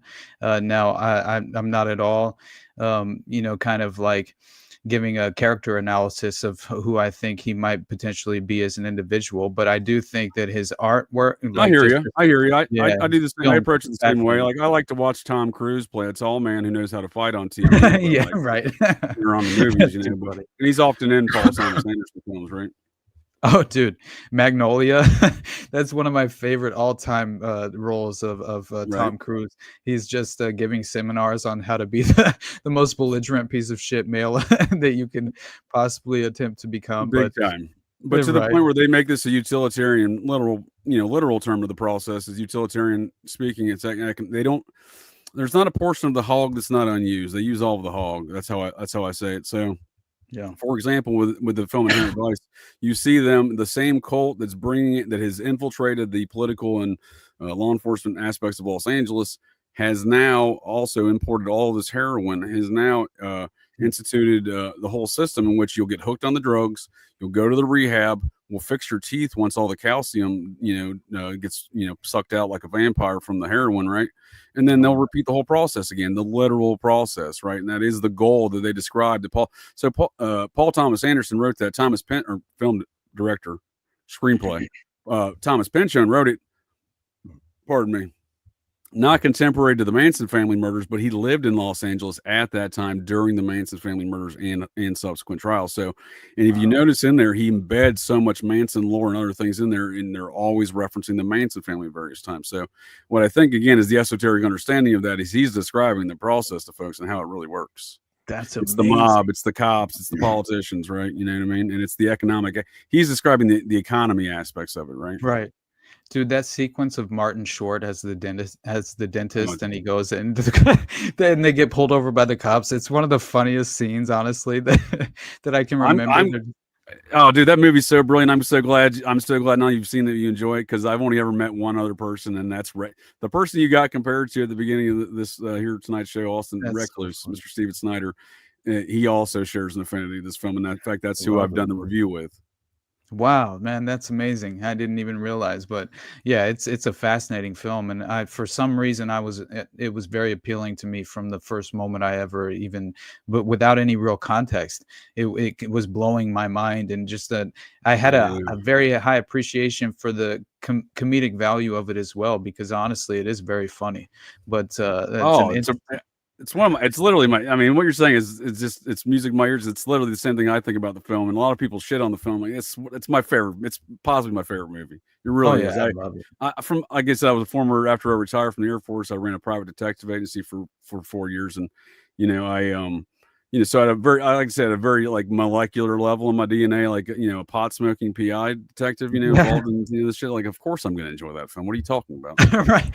Exactly. The fog sequence with Owen Wilson, and it's like the whole, it's a brilliant movie, dude. Super brilliant movie. So as we're on the subject, so you see Wilson in this kind of COINTELPRO situation, right? He's a Laurel Canyon musician who faked his death, and he was a surf sax player, but he was still a Laurel Canyon musician who fakes his death, and he's infiltrating the scene through I think they show you 3 in the film and 4 in the book. 4 different identities, working for the cops, working for the cult, working for showing up working for everybody, right? He's got a different idea, and then the only person who really knows the inside track is just this weird, random girl, right? You wouldn't think would have any knowledge, right? But she has the whole picture, and that's the main character's girlfriend, right? And she's clearly, they don't describe it, but she's, with her name, she's clearly of some sort of wealthy family, right? She's a blue blood lineage with her name, right? So that's what I'm saying. There's a lot of stuff really embedded in that film. But if you see him as the COINTELPRO guy, right, which is how that is what's going on with Wilson, then you look at Doc Sportello, right? He's a private detective operating out of a free clinic, right? It's Los Angeles, but operating out of a free clinic where he has his office, right? So he's clearly Operation Chaos for the CIA, right? Oh yeah, dude. Yeah, and then Josh Brolin's character as well, which is just that's one of my favorite. I'm a big Brolin fan since Goonies, but that's one of my he absolutely kills it.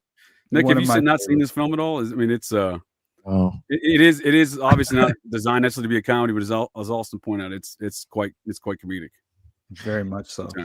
It is, and it also provides a window into how clandestine operations work domestically, and how they kind of utilize these assets, put them into position.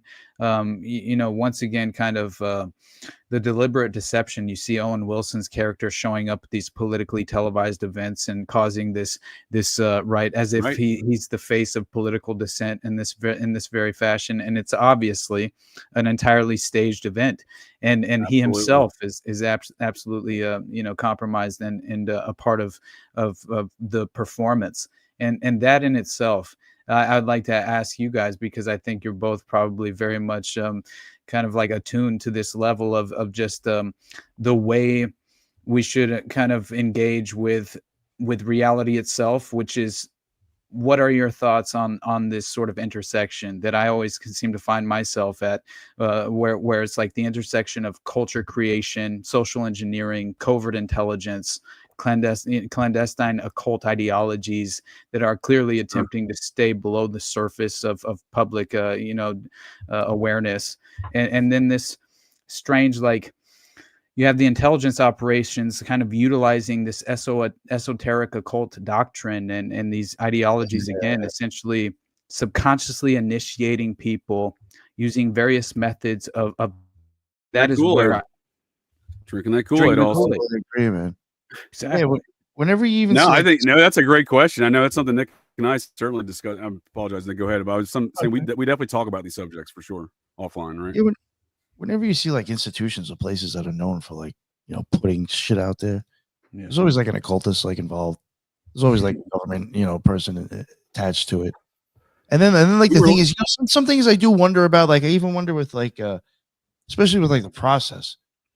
I do wonder if like it's like some of these, like a lot of times you also see like these things that they're doing on the side that's like making money illegally. Like are these like things that you're even doing to fund what you're doing, even though like I'm sure the government, say CIA or someone's already fucking funding it. No, you're making weird that you great point. Offshoots of like them somehow making illegal money too.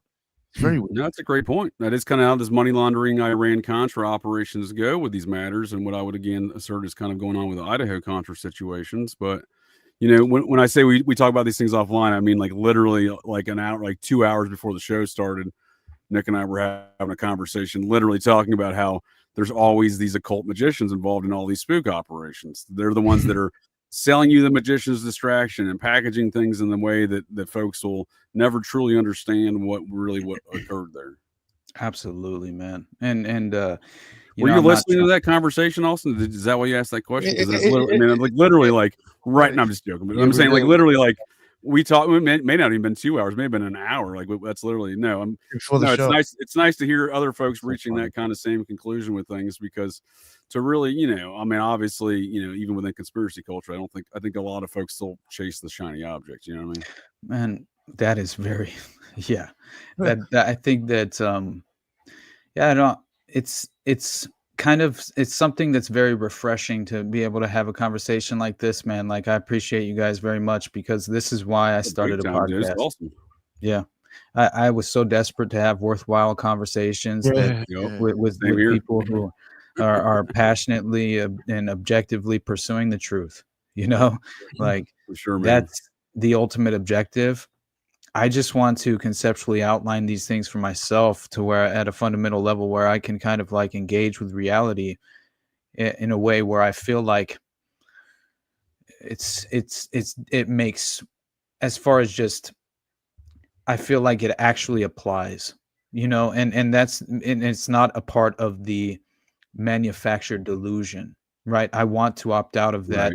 Right. And so that deception alone, at every level I want to reject, and so it's just, again, something that breathes new life into me every chance that I have to have these conversations, because it's like, man, I was spinning off the planet just alone, like trying to workshop these ideas and vomiting vomiting the ideas onto my wife while I'm pacing in the front room. Like that, basically that was my lifestyle. I mean, what you're describing, Austin, is precisely why Nick and I even started this Friday show, was again, because there's we don't have any really agenda or plans, or we just, whatever the guests of whatever podcast host or content creator we're having on that week, whatever they're interested in is usually where we kind of start off. But I mean, we ventured into weird territories, and we're saying, largely where we were planning on tonight, because again, this is all very much within the same sphere of what we're talking about. That's a Definitely. process term. If you read their incorporation documents, the spheres those are, that's their regions. But no, it's great stuff. I mean, I appreciate. So again, that's why I started a podcast as well. Back actually, I just surpassed 9 years, despite you know, I had an intermission for like 2 years where I was only doing kind of guest appearances on shows. Like you mentioned, William Ramsey. I've been a big fan of his work for many years, and I love William. Was a frequent contributor on there for many years. In fact, he's recently posted some of his old episodes where that 2-year hiatus. We did a whole series on sci-fi and how that came from L. Ron Hubbard's little crew, where they were all members of the Agape Lodge with Parsons and Hubbard, and then they were all early Scientologists. Yeah, man. Strangely enough, I don't know if William heard my show 2 weeks ago on Operation GCD, but I did a continuation of that kind of conversation. I started off with him a number of years back, but regarding the is DC and Marvel Comics thematic fan fiction, and it all comes from the same science fiction club that presented all these ideas of space to us. But they were all Thelemites, and then they were all early Scientologist folks, and seemingly a lot of them all kid diddlers, strangely enough. Which again, I think goes back to these kind of Crowley concepts of rooted. I'm not saying it's all ritual magic. I'm saying, you know, there is a bit of that within their, you know, their thought process. That's part of their religion, I think, you know. No doubt. And modern Babylon is how I see it in many ways. And, you know, man, it's very disturbing once you kind of like realize the level of sadism involved with a lot of this underground occultist. Sure. It's not even just the occultist framework. I kind of think, once again, it's like you look at a Michael Aquino and the Mind War and the Psychology of Victory, and you're like, is the Temple of Set just an intelligence cutout to some extent? Part and parcel, man. Part and parcel. Look at the work of his. Oh, go ahead. No, I was just saying it's part and parcel, right? It's the same. That's what I'm saying. I think a lot of times we get too wrapped up in these names. Like, well, they say they're the Temple of Set, and like, well, so I look at things fundamentally speaking, like, you know, garbage. GCD's garbage can dude, but when I also like to say it's the greatest common denominator, because that's how I kind of look at all crime in general, but parapolitics, and you know, they're doing the same shit. It's the same.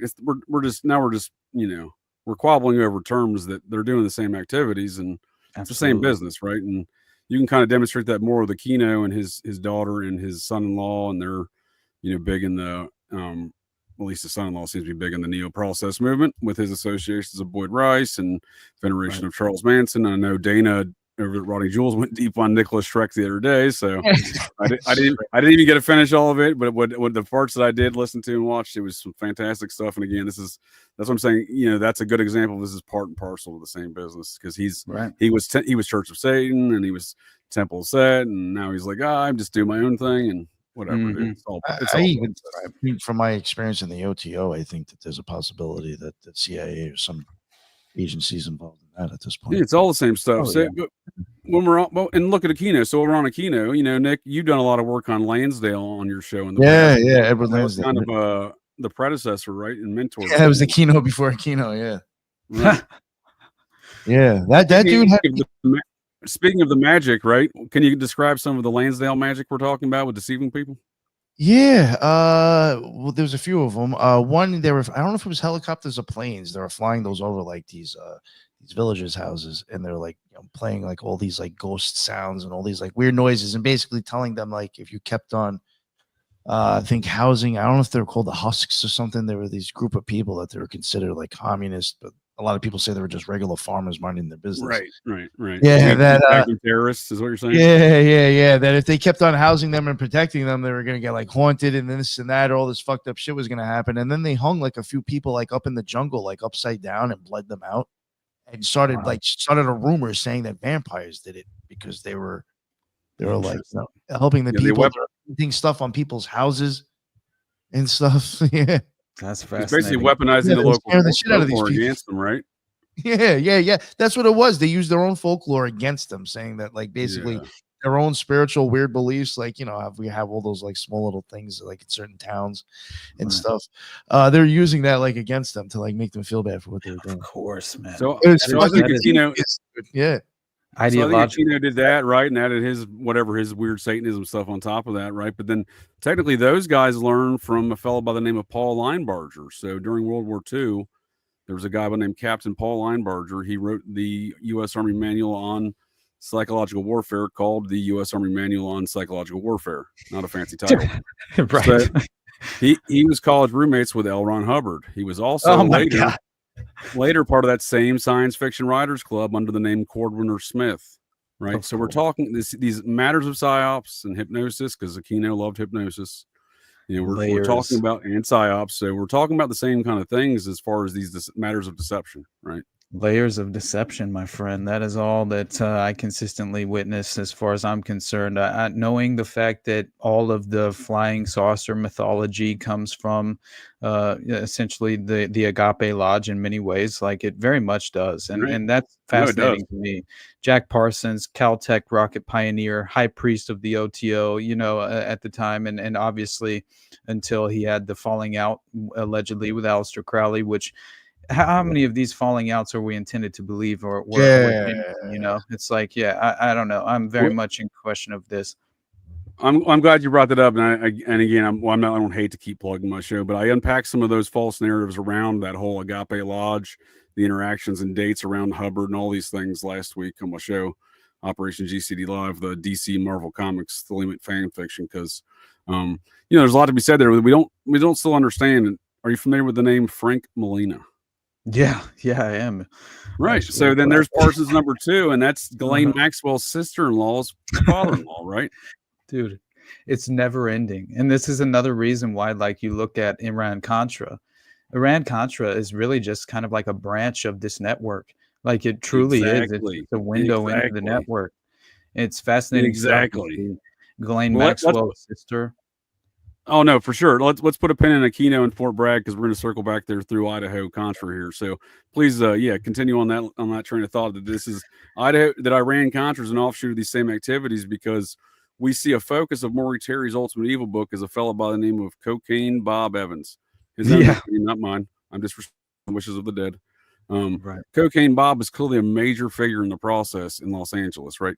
His business partner for the cocaine trafficking surrounding the murder of Roy Radin and known as the Cotton Club murders was known as Laney Jacobs, but her real name was Karen Greenberger.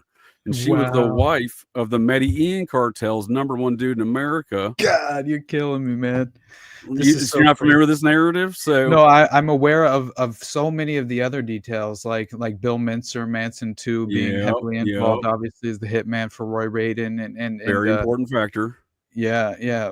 Working for Larry Fink or not Larry Fink? Larry Flint. And, that was it. Yeah. I unpack all these details. Folks can understand that this storyline that Austin's describing in the film Dragnet, the 1987 comedy masterpiece Dragnet, starring Dan Aykroyd and Tom Hanks. These details, they literally have essentially Bill Mincer in the film. He's played by Jack O'Halloran.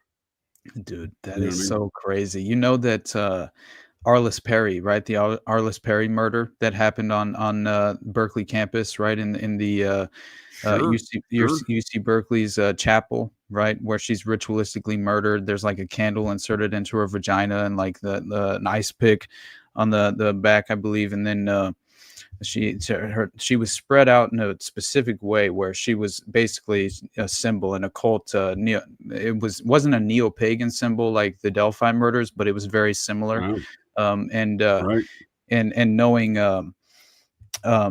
the security guard, right, who did the rounds, Stephen Crawford, he seems to be somewhat indicated or implicated as far as being, at the very least, he had Maury Terry's book opened up on his on a desk when the authorities came 30 years later to attempt to follow up with him as a key suspect, and right side when they're at his door, which to me seems like very much a convenient manufactured mythological tool to facilitate the cover up, because I kind of feel like Stephen Crawford.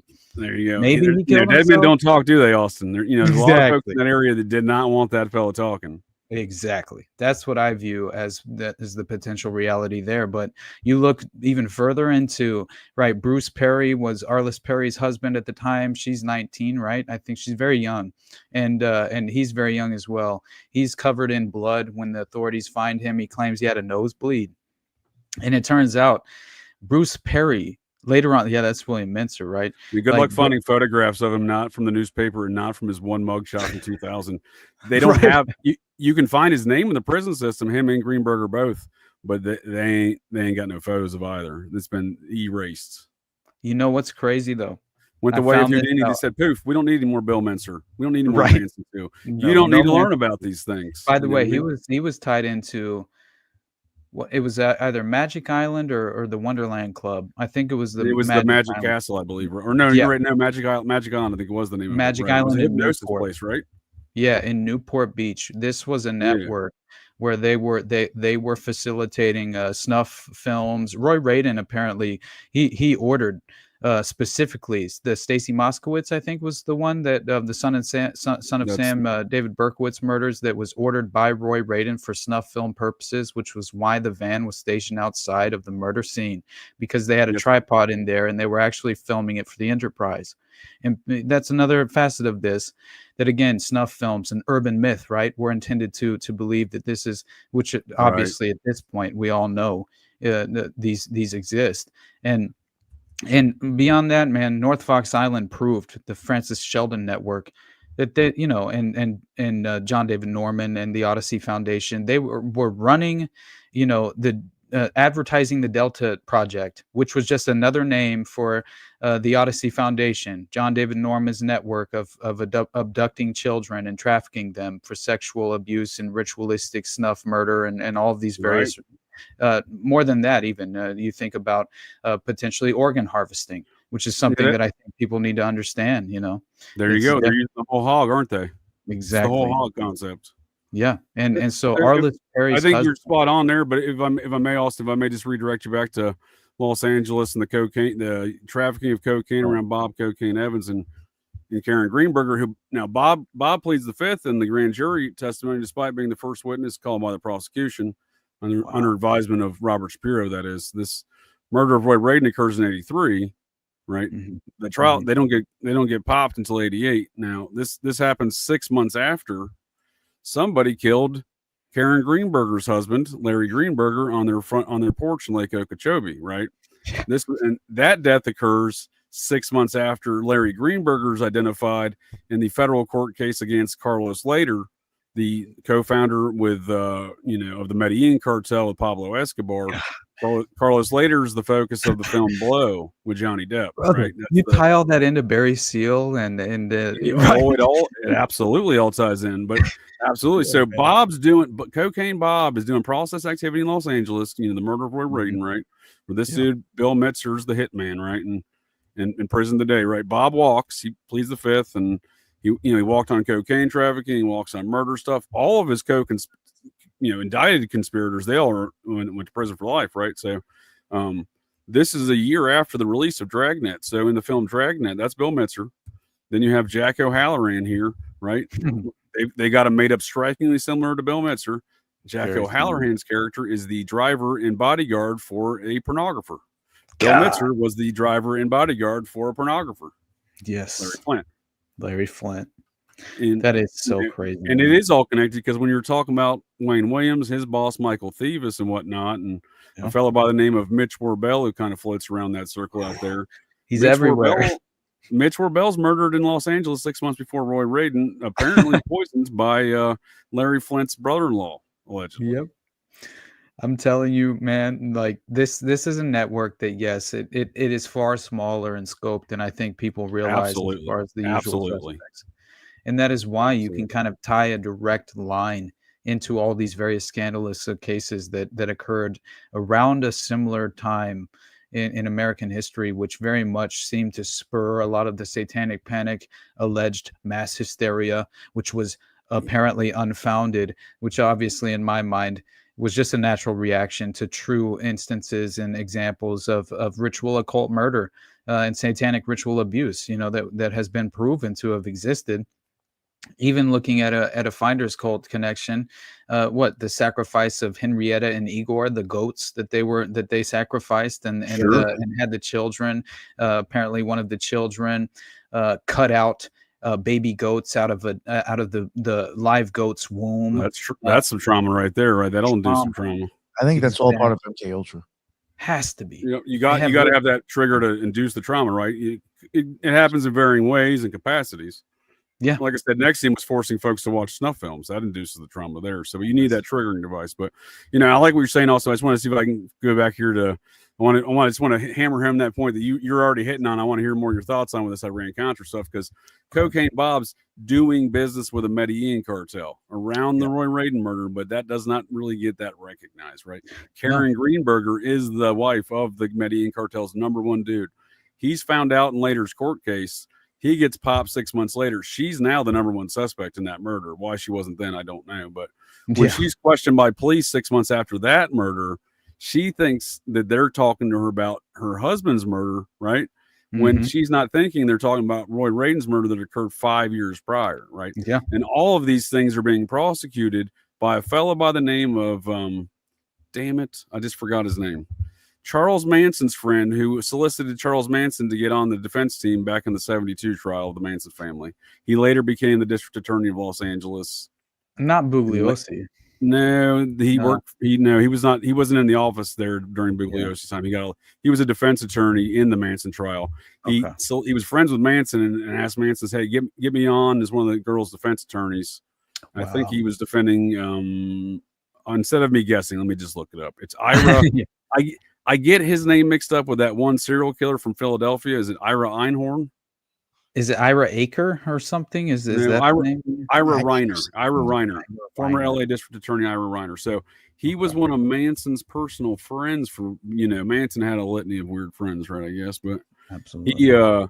He was the Los Angeles city attorney from 81 to 84, and the district. He got elected district attorney from 84 to 92. So let's play a trivia game here this late in the show here, Austin. Keep everybody on our feet, including yourself. Can you name the weird parapolitical and or satanic crimes that occurred in Los Angeles between the years of 1984 and 1992? Man, you don't have to name them all, but let's just take a couple stabs. I bet you can name some good ones. Finders, Franklin, McMartin, right? Specifically in Los Angeles County. So you got McMartin, specifically in Los Angeles. Okay, yep. McMartin. So under Charles Manson's friend's jurisdiction as the district attorney, right? You got McMartin that gets prosecuted or does it, right? Because right. Interesting. I don't know. That was a big satanic panic. HBO made a movie. James Woods played in it. I think Oliver Stone directed it. They're like, hey, this is that helped fuel the satanic panic. Now, Presidio was, and it turns out McMartin wasn't bullshit, was it though? Right? No, not at all. Yeah, and I think that even having the obviously we had the seismic survey and the underground, survey of the tunnels that were clearly filled in with foreign dirt, which obviously they had built-in tunnels to what was described as the neighboring properties, where they would then utilize as far as yes, they had occult rituals underground, but for the vast majority of what they used the tunnels for was to take the children in real time, in daylight, right when they're supposed to be at the actual preschools. They would then kind of traffic them through the underground tunnels. They would pop up in a let's say a neighboring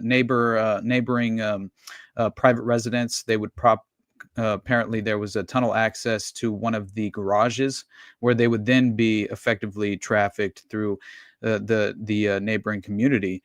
And that is essentially what had happened to a lot of the individual children witnesses who claimed that they had definitely been trafficked at that time through neighboring garages that they had been apparently utilizing the tunnel system for.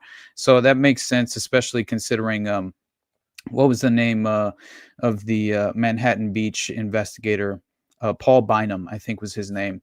And he basically went up there and to the Manhattan Beach McMartin preschool property and discovered all of these dead rabbit carcasses and dead turtles shells and all that had been essentially sacrificed. and so he was just kind of corroborating a lot of that evidence. And then it turns out, just before he's set to testify, he allegedly shoots himself or commits suicide. And apparently his entire family and everyone close to him says that he had everything to live for. There was no reason for him to have done this. He just had a newborn baby. He was in every way, attempting to become a father, and very excited about this prospect. And Paul Bynum, it turns out that, what was on the initial and direct perpetrator's desk whenever they apprehended him and found raided his residence, on his desk were the actual investigative files of a Paul Bynum who had been executed, but obviously allegedly committed suicide, but was the key investigator who was going to testify and corroborate a lot of these child victims' witnesses' accounts.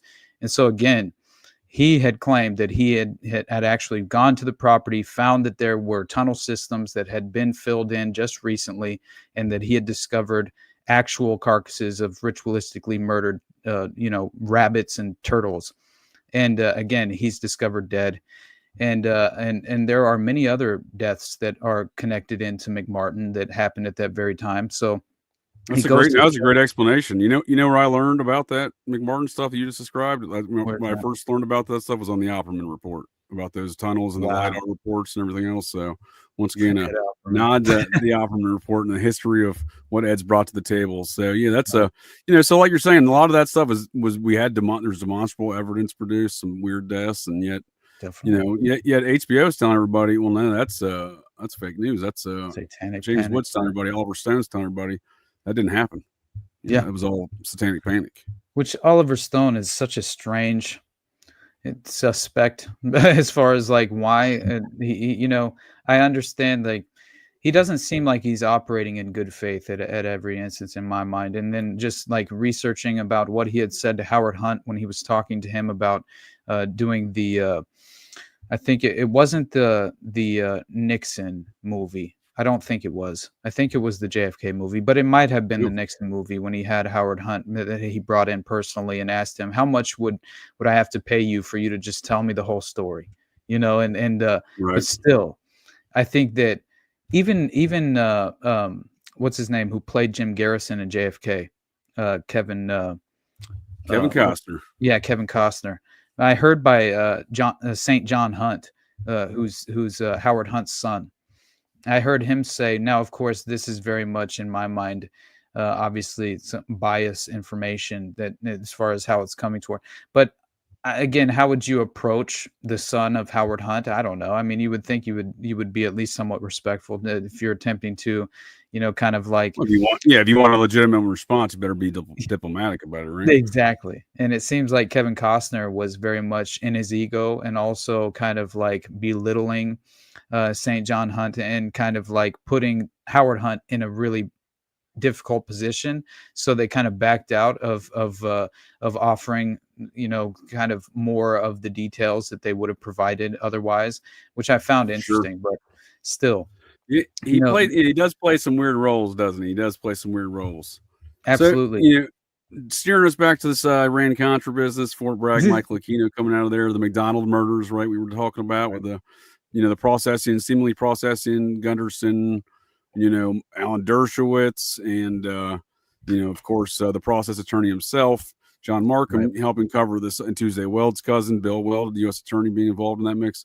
All these folks helping cover up that end of this kind of narrative, it seems, right? As Jeffrey McDonald still sits alive and well, Green Beret doctor who, again, professes innocence from day one, gets prosecuted, I think, 7 years after the fact, right? Down there at Fort Bragg. And, that was really a fertility death ritual in a way as well, right? It wasn't only they're prioritizing and targeting him because he was willing to basically, he was described as a golden boy, where he which is interesting by even the military brass at the time, right, who were working at Fort Bragg, and it seems that he was moonlighting at working at another hospital. I forget how far away it was from Fort Bragg at the time. Dude was hard charging, man. He had a lot of good things folks said about him for sure. Yeah, and I mean, there were 2 heroin addicts who brought in an individual who overdosed, and to that very hospital he was moonlighting at, and he had you know, just kind of a status quo policy in place where if this occurred, they would notify the authorities, the local authorities. And so this was a huge problem because the individuals who brought in this guy who had overdosed were affiliated with the local narcotics distribution aspect of the covert operation being conducted through Fort Bragg at the time, which were connected to what was called the cadaver connection. And this was very interesting to me because I didn't realize until I had stumbled across Prince Beasley, this retired Fayetteville, North Carolina police detective officer who had a criminal informant by the name of Helena Stokely. And she was his informant, I believe, from like 68 to 72. And she tells him that basically the drugs, mainly heroin, were being smuggled into the U.S. in the body cavities of these dead soldiers from Vietnam.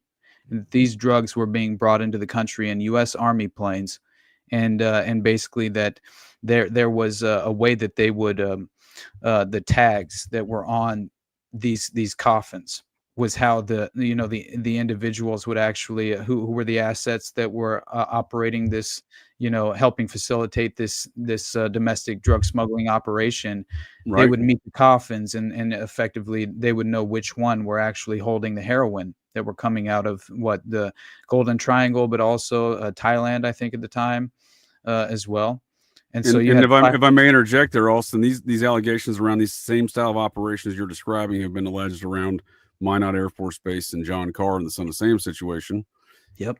Exact same thing. They said that, by the way, that's a crazy story because I discovered that what's her name? Donna Loria and Jody Valenti, the Bronx victims who were, so one of the possible motives for their target.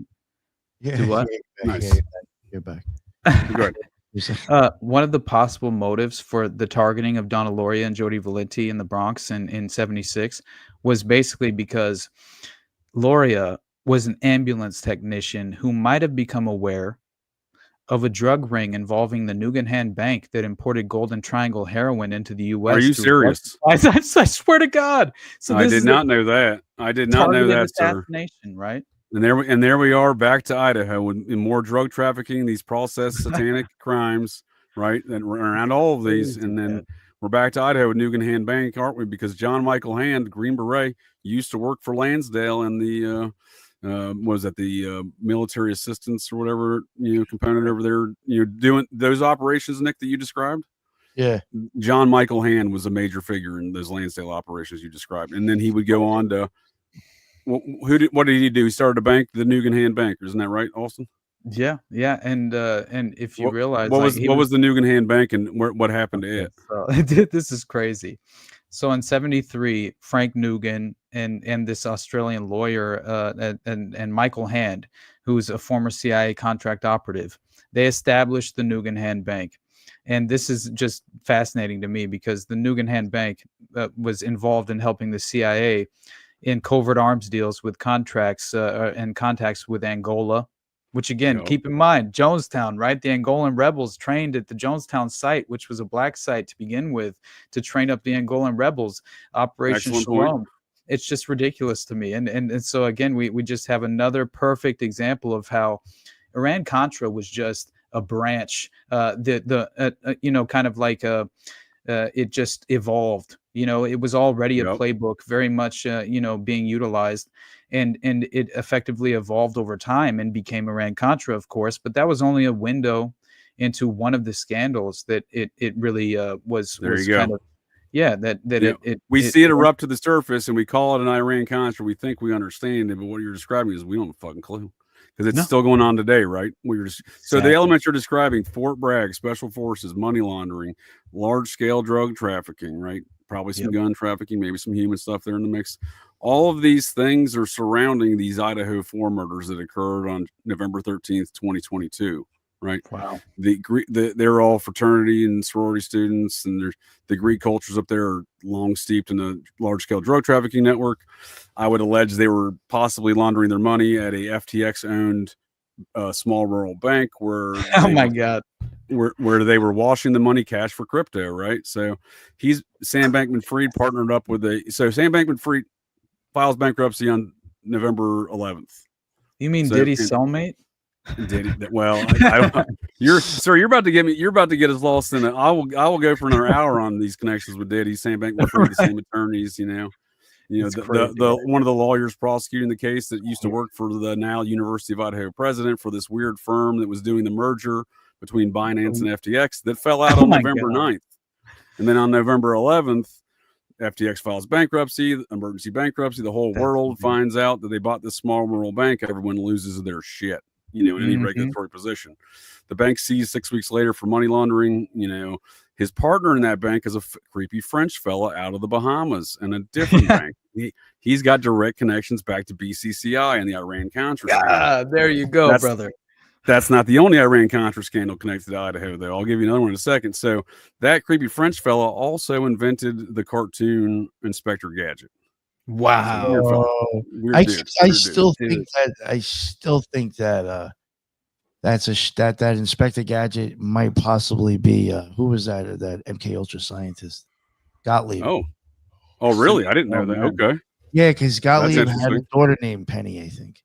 They called him the Black Sorcerer or something. Yeah. The thing is, he was making gadgets before he started making those like cocktails that was like supposedly going to kill someone because they smoked a cigar or got fucking jabbed in the ass. Wow. Yeah, like he was making all like these there was basically like almost like shit from not 007. What was Mission Impossible with all these fucking shit. That's what the guy was doing, and he had. I'm pretty sure he had a daughter named Penny, but like Inspector Gadget, I think that's his niece. That's interesting. So I've actually said, I've actually wondered, what did this creepy French fella see or witness to develop this cartoon? And you're saying it might even be based on Sidney Gottlieb. There was times I remember a year or two ago when we brought up on the Occult Rejects, there was a couple of other things that tied to it because I did go down like a small rabbit hole when I caught like one or two commonalities, and I was like, I think there's something here. I think when I did a damn MK Ultra series with Thrash. There is like one or two other things that doesn't make it like really like that is amazing. That is interesting. We might have to unpack that in a future show here, Nick, because I do like this idea around this creepy French guy. They're involved in money laundering. That stuff's been seized. No one's really gone to jail though. So then you have the University of Idaho president who was for no reason did they hire this guy properly. Like he has no background to be there other than being a graduate, I suppose.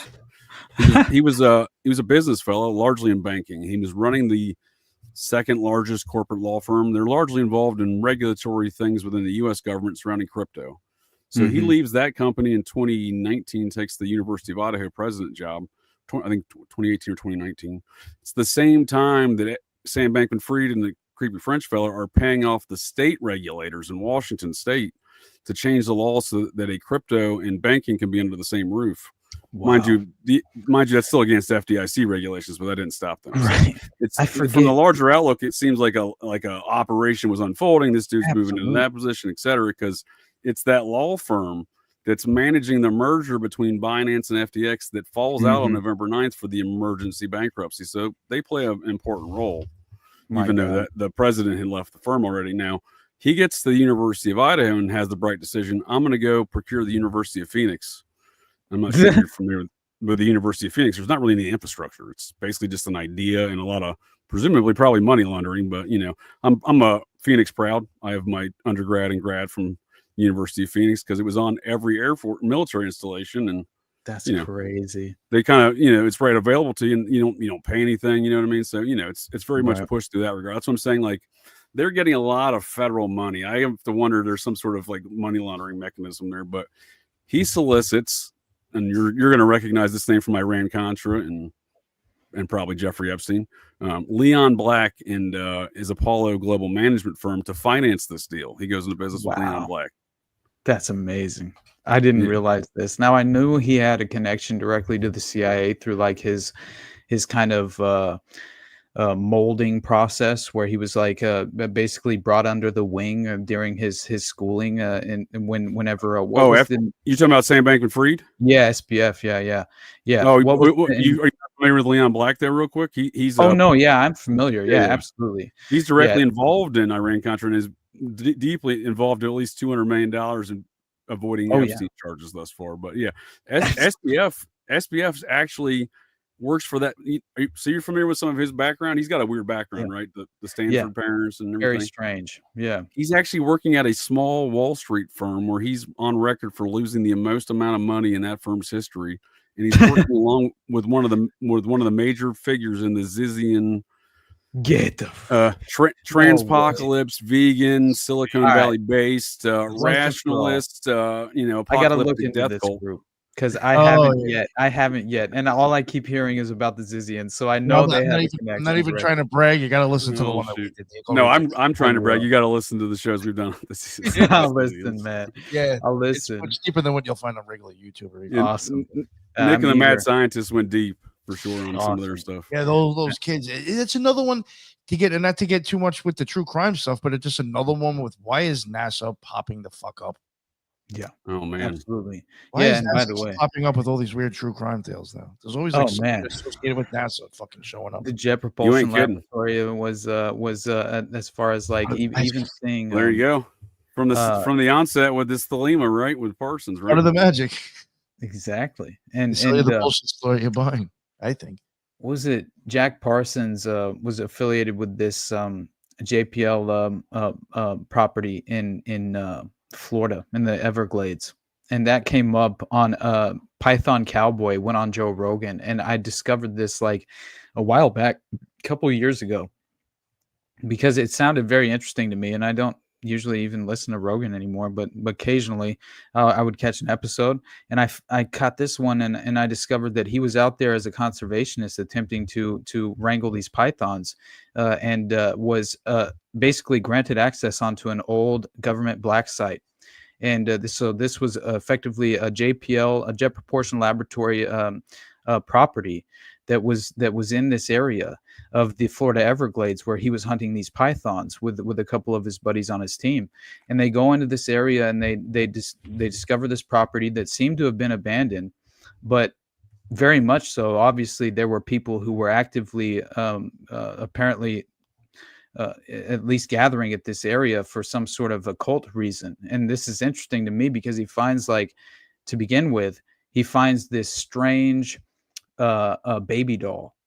And there's like this, what looks like blood that's kind of like in symbols, and also like leading to a direction into the complex of the property itself. And he discovers this baby doll that has one eye missing. I think it was the left eye. Where was this, Austin? This was a JPL facility in Florida. But yeah. Do you recall? Like, did it have a name? Maybe.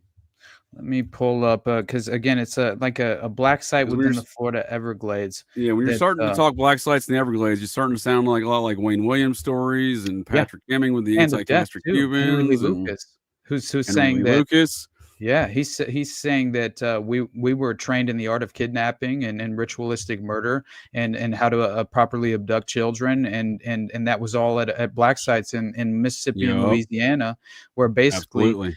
They were granted. Apparently they were all tipped off whenever military flyovers would happen as well, and so they would effectively be able to cover their tracks from any aerial viewpoint whatsoever to consistently utilize the black site, which that makes sense in terms of how the David Ferry and the Louisiana CAP, right, the Civil Air Patrol were operating at the time, because even those children, he was using sophisticated mind control techniques on those children in the hypnosis. He was hypnotizing them and then raping them as well, which I didn't realize. But that goes hand in hand. Doesn't it every time? I feel like, right? It's always some weird sexual diddling stuff. So, and folks want to write off hypnosis. And I was telling Nick this story earlier about hypnosis, and the actor Danny Trejo. Folks can go on YouTube. I'll pull up a link and put it in the show notes. Danny Trejo is describing the time that he met Charles Manson in the LA County lockup, and they were all strung out and needed some dope. Right. They were all dope heads, and crazy story. Manson's like, oh, it's cool. I'll take care of you. I'll hypnoptize you, and you'll feel like you were on dope. You were on heroin, and it worked. He said, "Man, what did he say about Manson? He said if in another life, right, like he should become a professional hypnotist because he missed his calling." Like that was basically what he said about Charles Manson, because He was like I was describing him as like a 5-tool athlete. These prospects go. He did all the occult stuff. He's doing the hypnotist stuff. You know what I mean? He's a charismatic fella, despite being a little fella. You know what I mean? He's he got a lot done. All right, big dreams. I found this story that that this Python cowboy told because it's fascinating. It's this abandoned Aerojet rocket test facility that he had discovered. Apparently, he came across this one night in April of 2019. And this is deep within the he's chasing these. You want to share it? Yeah, sure. Yeah, we'll put it on the screen here. Let folks check that out. He's chasing these invasive python species. So he's a python hunter, huh? Yeah, exactly. Yeah. And so this is so crazy. Look at this. First of all, this is what he stumbles upon, and who knows? The upside down crosses and red, but so he basically says that. He finds this abandoned Aerojet rocket test facility, and then essentially he discovers that an interesting snake still alive that is on this baby doll. I need a picture of the baby doll because it's super creepy, man.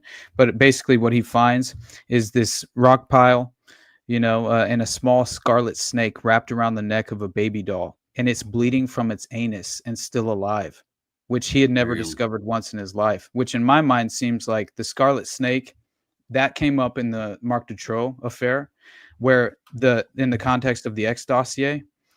Oh, geez, chill out. In the context this was a JPL property though, huh? At one point. Yeah. And had direct ties to Jack Parsons committing occult rituals at the time, apparently whenever he was affiliated with this property. So I found that interesting because it clearly had direct, occult connotations to prior use. Right. That's super interesting. And I'll put for folks of the interwebs, I'll put a link in the show notes here. I'll get it from Austin here. But no, this is what I'm talking about, man. There's so many more of these sites that were clearly being utilized. This is larger as we're clearly laying out for folks. This is a much larger network than even some folks in conspiracy cultures I think are willing to recognize. And if I may bring us, did you have any more points on this site specifically? No. Honestly, it's probably too long of a story to even cover, but it's very interesting. I was going to say, I'd love to have you back on here in the future, or Operation GCD, or even I don't want to speak for Nick, but maybe even the Occult Rejects. Yeah, I was already thinking of it. Yeah, okay. I love you guys. This is a lot of fun. We can unpack some more of these ideas, but I'd like to try to close out some of the ones we've discussed tonight, if you don't mind, and bringing this in for a close. So when we're talking about these similarities between the Atlanta child, or I'm sorry, when we're talking about hold on one second, we're talking about Fort Bragg, drug trafficking, money laundering, the continuation, as you're saying, of Iran-Contra, and this is kind of one component of it. And I was describing the drug trafficking, the money laundering that seemingly may have triggered those murders that happened within 48 hours of everyone finding out about this money laundering bank and whatnot, and the president's connections, the Iran-Contra connections. Well, on top of that, you have the Moscow PD, Moscow, Idaho. They said, you know what, this is the biggest crime in state's history, certainly the town's history, most certainly, but the state as well. And, let's get the best man on the job. So they find the rookie cop, and put him as the lead detective. Wow, and you may ask yourself, what's his qualifications? Well, I'll tell you what his qualifications is. He was stationed at Fort Bragg as the paratrooper, and then went into the U.S. Army military police and became an officer, where he exists today as a seemingly holding a top. I mean, I don't have his documents, but from my understanding, from my time in the military, if you're an officer in the MPs, you have, even in the Air Force, you have a top secret. So. Absolutely. He seemingly may have gotten selected because he had that clearance, right? Do you mind if I go take a piss real quick and come back so I can form the rest of my thoughts in a coherent way without having to think about having to piss really bad? please do one. We'll bring it in for landing here when you get back. Brother. I'll be right back. Appreciate it.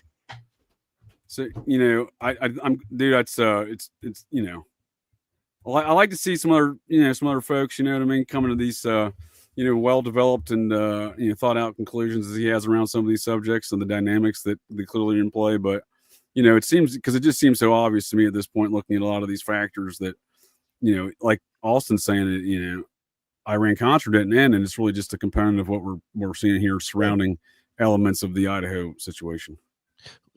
Something that I've thought before with like the Masons, just from seeing like different things popping up, stuff that I haven't even covered. That I'm starting to maybe I guess entertain more, like especially with the process and a few other I guess, supposed occult organizations. I think it's almost like they're used as like they're so diverse to where it's like they have the street thugs to do like the street shit, all the way up to the director of the narrative. Yeah, well, you're given your background, you're probably familiar with the opera and where you came from in life. That being around Long Island, where a large concentration of La Cosa Nostra folks are from, right? Like you're probably familiar. That's how they operate, right? What you're describing, right? Yeah, a lot of the ways to get away with stuff is because, well, I mean, you could just be a good manipulator, but I mean, a lot of times it's like being out in plain sight, hidden in plain sight. There's a lot of that. But I do think that comes even from like, an occultist in a sense. But no, I feel like, looking at like the Process Church, the Freemasons, and a few other organizations, again, especially cults, I feel like you do have like, you will have all the way to the top the person who's helping design the bullshit story, all the way down to like the dudes that are doing like the street, legal crap, moving this and that, low level. For sure. And then I think the reason why those things are so great too is because you may not have any tie to this person except for that lodge or that organization. That's the best way to do it, right? But like how is that person even coming up in your life? Diffuse liability, right? Yeah. So I totally agree with you. I think that is, that's how they operate. We were talking about kind of the, the general function of some of this stuff, comparatively speaking, to like the mafia, right? They see this cult network. I think we apply a lot of descriptions to name things, but we're really just talking about the same stuff. But also, I definitely appreciate your time here this evening. I appreciate you joining us here. But I would like, as we're bringing this in for landing, I want to make sure I went back to here and get your Nick's thoughts both on some of this comparative nature of this report from this private detective agency from New York that did a comparative analysis of the Atlanta child killings and the Son of Sam murders. Right. So I'll put a link in the show notes, but it says here, Michael Carr and some other associates of Berkowitz incorporated a Buddha figure in their ceremonies in the same manner, according to Shirley, as you mentioned before, the witness down there, that it was used in the Atlanta ceremonies. God, that is fascinating, man. I already knew of obviously of her direct connection into this kind of Parnell Traham cult. What she was basically claiming was her boyfriend was directly tied into this what really ultimately, fundamentally it becomes this criminal syndicate enterprise, which plays very much into not only what I view government as in the first place is just the highest level of organized crime. And so that's truly how I feel. And I think you're not wrong. I mean, it's honestly, it's obvious at this point that they very much utilize the same playbook, and they kind of reinforce each other's existence. And it was seemingly, you see so often that there are these warring factions, but it's typically below the surface of public accountability. There's no real acknowledgement of the general public understanding how power truly functions in the first place. But yeah, you talk about how there's this undeniable occult connection to a local chapter of the Process affiliated with Parnell Traham in the Atlanta child murders, were knowingly abducting children in Atlanta for the network to then be taken by, let's say, Wayne Williams, who's at least presenting himself as a talent spotter for young children who can I forget what the name of his group was called that he was bringing them into, but even the name of the group was kind of if I remember correctly, it was a kind of an occult connotation in general as well, which was strange. But this was a group that he claimed he would be able to, of course, set these children on a path to stardom with their musical talents, and that and inevitably he would take them to Michael Thevis's a local production studio where they would then perform in child pornography, and that was inevitably what Michael Thevis was a child pornographer, a kingpin at the time in Atlanta, and so he was kind of the big time, overall. And at one point in time, when Larry Flint paid Mitch Morbell $1 million check to off his competition, not on that list, not listed was Michael Thevis. It was Guccione, Hugh Hefner, and somebody else. but Michael Thieves wasn't on the hit list, strangely enough, and he definitely knew Mitch Warbell because they were both out of Atlanta, right? So Michael Thieves, major figure, he would later sell his home to, I believe it was Whitney Houston and Bobby Brown when he went to prison in one of his stints. You know, and relative to modern era, folks like comedian Joey Diaz has joked around on his own podcast about being a cocaine mule for the Whitney Houston and Bobby Brown, flying them cocaine in various cities and whatnot. I didn't realize that he claimed that. Now I knew he was. That's crazy stuff right there. That's wild, right? Yeah. Oh my God. I know that, just as far as the they're kind of the modern day like tie in to the BCCI Iran-Contra scandal that's still effectively taking place this very moment. I think my favorite example of this is really Omar Mateen and the Pulse nightclub network. In very many ways, I think draws in Wackenhut, which just like Permindex was obviously a plausible deniability construct in the private sector. And if you consider the Arliss Perry murder that we were just discussing earlier, her husband, Bruce Perry. Now, I didn't realize this. He happens to be the psychiatrist in charge of treating the children at Waco. Yes, sir. And it was even crazier than that. If you look into this guy's background, it turns out that apparently Bruce Perry was also, he served as an expert witness in all of these insane scandals involving these traumatized children, including Columbine High School massacre, Oklahoma City bombing, Waco, the YFC ranch custody cases, and the Mormon fundamentalists. Let's not, the Jeffs. Let's not sleep on that situation. That's a fucking strange one, right? No, it's weird. He's involved in all these things, right? It's very, very bizarre. Very bizarre, especially given where he came from with the. Exactly. He's there at the Perry murder, right? He should have been considered a suspect. Man. He wasn't. Right. Wasn't. They had just had a fight as well, which is very strange, but very strange. You look at the execution of Roy Radin happened on Friday the 13th, right? 13 bullets to the back of the head. A Bible left near his body, open to a passage from the book of Isaiah, chapter 22, which reads in part, "Let us eat and drink, for tomorrow we shall die." And it gets so much. So there's some Christian stuff mashed in there you're identifying, right? Within that ritual human sacrifice. And then we got a report here saying they're doing, mashing together Buddhist stuff in the mix, right? Yeah. Oh, they do say they're in the OTO, they still say you'll eat and feast for death. Man, so this kind of works within the framework of your understanding within Thelema, this incorporation of Buddhist stuff. Yeah, well, I also think Thelema ripped off Catholicism. Bible anyways. Interesting. Okay. Ideological deception at every level, right? It's like that. I feel like they attempt to infiltrate presiding ideologies, whether they were manufactured to begin with or not. I don't know which one, obviously. Sure. But it's what came first, Bill Clinton or the blue dress, right? Yeah, exactly. Right. But I mean, and even then, the Royal Institute of International Affairs and the Committee of 300 and the Club of Rome, and how basically Bill Clinton was chosen as just like Jimmy Carter was, right? Jimmy Carter allegedly just a dipshit peanut.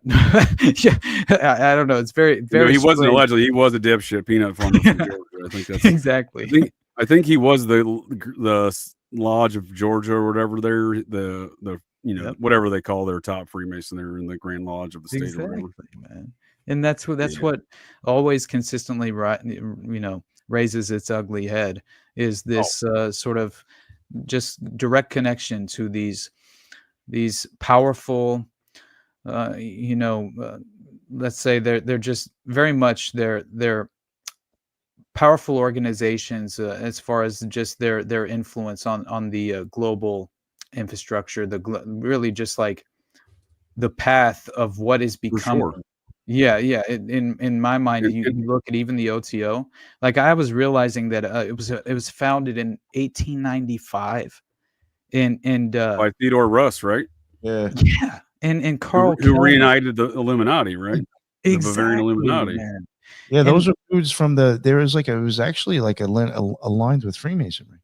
Yeah, that was the very interesting point that I discovered as well, was that it seems to be not only affiliated with, of course, this kind of like psychological operation being conducted by the MI6 at the time, which I think that is why Aleister Crowley effectively fell into that position, because I think that he was kind of being utilized as the asset, within the terms of British intelligence.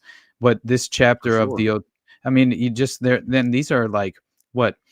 I believe the individuals themselves were kind of like coming out of these really what inevitably have fundamentally turned into these neo-pagan ideologies that are being resurrected in modern day. And I didn't realize this until I discovered now obviously I'd mentioned Wackenhut being orchestrating essentially the Omar Mateen Pulse nightclub shootings. We can get into those details at a later date if you would like. That sounds like a great way to put a pin in that, and put a pin in this picture right here. So no one could ever explain why Cocaine Bob Evans here, Mr. Process Hollywood, was so good friends with Henry Kissinger, right? Right. Then you see Kissinger's right-hand man, who was the VP of Kissinger and Associates, who was his deputy national security advisor, who was the national security advisor for, I believe, Ford and Reagan, and that was retired Air Force General Brent Scowcroft. And then his assistant starts a neo-process cult, J.J. Bryan, and Victorianism. So if folks wonder why no one hears about these things and really doesn't understand them, it's because, in my opinion, they're being stamped national security. Like Iran-Contra was stamped national security, and like I believe Idaho 4 right now, the Idaho Contra is being stamped national security around these matters.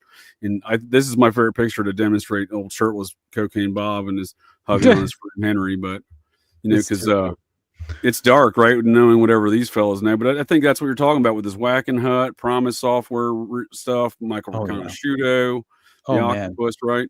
So that all ties into the ultimate evil there, right? Because Riconosciuto and Gunderson are providing information to Maury Terry and Ed Sanders over the years, because apparently Riconosciuto was in the Tate and Ashbury working COINTELPRO for Gunderson. Yeah. And I really can't stand that.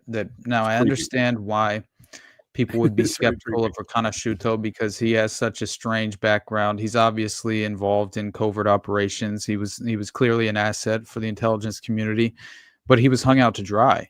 And I think so many of them are effectively hung out to dry because, and when they are framed for domestically trafficking heroin, right? Like a Riconosciuto who's like, yeah, I was doing it for the CIA, right? And then right. Yeah, when he gets underwater LSD labs, dude. I mean, this dude's advanced. He's no rookie. He is no rookie. He's the one working at the Cabazon Indian Reservation, providing the back door for the Promise Software scandal. And I mean, he claims that's where it was done, which we know at this point the CIA was actively flying in Mexican nationals to cook methamphetamines on the Cabazon Indian Reservation, and they were utilizing these Indian reservations for clandestine black operations within the domestic context. That's really what they were doing. And I mean, we're talking esoteric weapons being, at least being, effectively pursued and at least tested at the Cabazon Indian Reservation. And then, by the way, BCCI ties directly back into not only what was being conducted through Iran-Contra at Cabazon, but Paul Wiltshire and the Wiltshire Report that was sent to Janet Reno, Attorney General at the time of Waco. And through this connection, it seemingly it looks like this individual named Gunter Karl Russbacher, who was allegedly a CIA covert domestic black operative, he apparently was the individual. Now, Paul Wiltshire, by the way, who was presented to the task force who were investigating the October surprise during Iran-Contra, where the hostages and all of this is being the negotiations are taking place. He claims that he was the CIA covert operative who flew the George Bush Sr. and a lot of different individuals apparently into Paris for the alleged meeting, right, where he flew them across the Atlantic to I didn't know that story. Yeah, and he says that William Casey was on the plane, Donald Gregg, Robert Gates, all these individuals. We have let's see who else. That's the who's who of scumbaggery, if you ask me, in the Iran-Contra scandal. And I'm glad you brought that up, because if I may just put a quick note here on the Iran-Contra in Idaho, John Michael Hand of Nugan Hand Bank would be found living under a presumed identity in Idaho Falls, Idaho in 2015, 35 years after his constituent, Michael or something Nugan, commits suicide. He walks on like Epstein, like Cocaine Bob, like Leon Black, like a lot of these folks. They all just happen to walk on major charges of money laundering, cocaine trafficking, and murder. I'll just give me 1 second. I'll be right back, fellas. Oh, you're good, buddy. Man, I'm just saying, like, as far as Waco specifically, though, I couldn't even believe that through this Wiltshire report, I discovered that allegedly Koresh and 6 others in the Branch Davidians that were a part of his inner circle, according to this Paul Wiltshire report, they were deep cover CIA operatives who had refused an order to activate against an unknown target, and that they were actually developing an explosive device at the Branch Davidian complex. And this was a part of their MK Ultra conditioning. And that apparently a lot of the Green Berets had been conditioned in MK Ultra as well, as far as these sophisticated techniques, and that they were then waking up from their prior programming at certain levels, which was very interesting to me. That even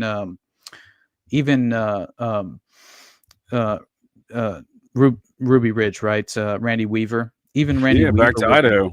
Even he was mentioned as potentially being basically conditioned in these mind control techniques, and then that due to his wife Vicky, he was waking up to these prior conditioning techniques and his prior programming, and therefore she became the priority target whenever they went up to Ruby Ridge, was because he was effectively rejecting his programming of apparently committing some sort of domestic terror operation, which they could drive to kind of exploit in terms of PATCON, which was just kind of the right-wing COINTEL program that was being ran at the time, kind of staging OKC, which obviously, led to kind of the what was the initial legislation that became the precursor to the Patriot Act, obviously. But within the context of 1995 legislation presented by Joe Biden. Exactly. Yeah. And it turns out that Terror Act, right? And if I may just one note, if I may, you're blowing up my brain all here, Austin.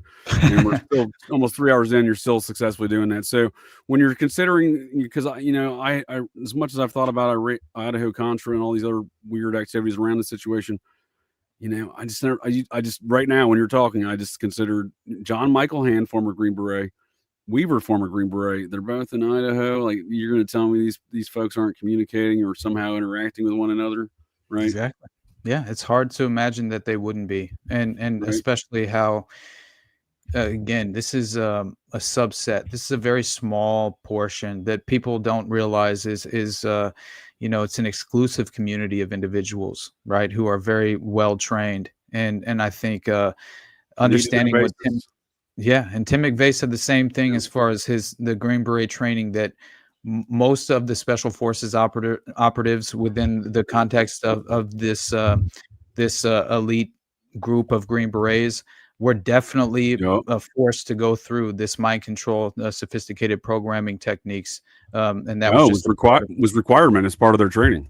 Exactly, that's what they said, and so makes a lot of sense to me, and for. Again, this Wiltshire report, which came in 3 separate parts, that claims that David Koresh was a sleeper who had been subjected to extensive CIA mind control training and programming, and that apparently Waco was a major center for such CIA mind control experimentation and programming, with much of this activity occurring at the CIA's Leadership Management Institute in Waco, the LMI. And I'm gonna have to ask you to cease and desist and blowing up my brain hole at the moment, sir, because you're one of the few, if not the only one, that wants to bring up weapons trafficking around the Waco situation. Because that's what I've looked at what those Branch Davidians were doing. They were selling a lot of guns. Oh yeah, they were. Absolutely. Right? They're selling a lot of guns, aren't they? You can tell me Christ stuff all day long. You say, the government never reached. These people either were in bed with the government trafficking weapons in and around this Iran-Contra stuff, or what were solid or witnessed it. And I say that to make this point: the main weapons, small arms weapons depot in Iran-Contra was being run out of a place called Camp Bullis. Wow. It's an Air Force training installation on the outskirts of San Antonio, Texas. Yep. That is so crazy. Not that far south from Waco. If you want to go to and from the border, perfect pit stop. Exactly. And also, you know what else was named within the context of this? Not only the CIA was utilizing the LMI in Waco, but they named in this report Salt Lake City, Utah, Provo, Utah, Logan, Utah, and Boise, Idaho. Get out of town, dude. Get come out on of now. Town. I swear, come on brother. now, dude. You just identify. And Nick lit up because we've talked about all these locations relative to the Idaho Contra stuff. So that's what I'm saying. You just hit on a lot of targets there, man. I'm gonna have to ask you for a copy of this report. I'll send it to you. Sure. It's fucking amazing, man. That's great stuff right there. I'm gonna have to dive into some more of that. So, if I can bring this again, appreciate all of these details and conversation, man. It's great stuff, and I'm gonna say I'm gonna go ahead and look forward to our next conversation. I'm gonna say I'm not gonna let you leave after the show. I'm not gonna let you leave until we book something for the next conversation. Awesome, sounds good. You're being held hostage until then, because I'm sure Nick feels the same way. Looks like by the reaction he just had. So no, I definitely appreciate all this stuff. I mean, the chat seems to be very loving all your the details you're dropping. A lot of details. I love details. I'm a details-oriented individual here. Appreciate you guys. Honestly, you're blowing my mind as well, because I feel like whenever we have a meeting of the minds like this, each individual goes down different paths of research and investigation. And so we have so much, I feel like, we can provide to fill in various holes that we might not have realized, and you seem to fill in quite a few different holes and within the context of the puzzle pieces that I'm considering in this wider network that seems to be well established and very much connected, right? So I'm down, brother. So when you're talking Timothy McVeigh, we're talking Iran-Contra, we're talking about the use of flying drugs into this country. Now, folks may not realize this. His sister did it. Do you familiar with this document? His sister's deposition regarding these matters. Yep. Jennifer McVeigh, would you like to describe this for the folks of the interwebs there also? Just reading through the original New York Times article as well that came through that proved kind of Tim McVeigh's he was essentially having like an emotional breakdown. He really it had to do with his his grandpa as well, right? Which was very interesting as far as the connection there to him essentially, really just having to tell someone about this clandestine life that he was living, right? And at the very least, he seemed to have needed to get something off of his chest, which I found fascinating, right? That he kept telling. Sure. At least attempted to tell some people, even his mom and sister, right after the fact, claimed that they were being surveilled very heavily, right, within the context of the federal agents who were obviously affiliated with attempting to keep this all undercover, facilitate the cover up, right, in many different ways. And so, yeah, I think that it's very strange to see that he was actually claiming that he was flying in drugs and basically, running Iran-Contra, right? Right here it's quoted as saying, it's crazy, right? So if you on the way we're sold these narratives, it seems to be Looney Tunes, right, Nick? Was that what you were going to say? Yeah. No, go ahead. What'd you have to say?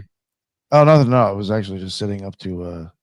Oh yeah. So he says number one, we would be helping with the CIA fly drugs into the U.S. to fund many covert operations, Iran-Contra. So I think that's very fascinating. You have a guy who's been apparently sheep-dipped through Army Special Forces. You know what I mean? Again, speaking to how these kind of matters work. And again, Austin, I don't want to shorten this conversation more than I have to, but I do have I have to go.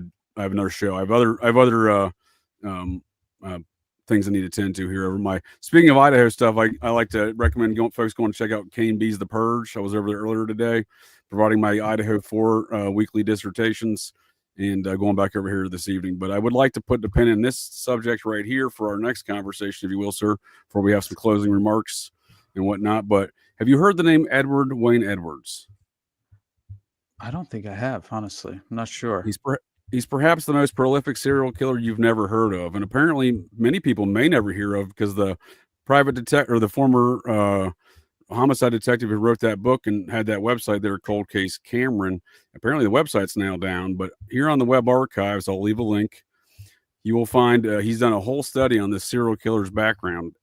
Now, he alleges he's involved in all these murders, including the Zodiac, and we'll get into that too. There's, some great evidence of that. That at least we're talking that about Bill Mintzer being the Zodiac. Have you heard that? Just people like claiming that he was potentially involved with some of the Zodiac killings, which I found very strange. But it's intriguing. But so if you're familiar with the Lake Berryessa guy, the details he gives the victim are all details of Edward Wayne Edwards' life. He broke out of Red Lodge Prison in Montana.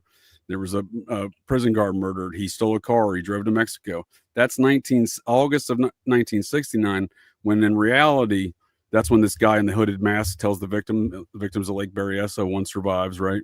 And that was, in my opinion, that was a snuff film. The folks on the boat nearby that never helped the victims, they were filming. So the reason why during the daylight you have a giant knife and a mask, because you want to obscure the man's identity and you need to be able to see the weapon from a distance. That's fascinating, man. And now I know that Detective James Rothstein claims that not only Jeffrey Dahmer, but the Zodiac was directly tied into obviously the Son of Sam killings, which he claimed the process was, the coalescing organization that drew them all together, which that's perfect. And in my mind, it makes a lot of sense. But what do you think about the Zodiac just being, like many of these cases, kind of not responsible for as many of the deaths that they claim? And obviously it was some sort of potentially targeted assassinations, executions, ritual snuff murders as well. But obviously they're pursuing the same as, you just identified it, man. It's the same MO, right? We've been discussing. It's the whole hog approach. It's a team of killers. It's not one killer. I would argue the man in the mask was Edward Wayne Edwards, because again, the details he gave were actual details, but they were from 10 years prior. Edwards did those things in 1959. He was the number one suspect on the FBI's most wanted list at the age of 22. Oh my God. Wow. That's crazy. He later inserts him, and he grew up with Charles Manson at the Chillicothe Boys Reformatory. No. Can't make the You didn't go to Boys Town, right? they both went to Boys Town, in fact. Yes, sir. What the hell, dude? You're killing me. That is fascinating.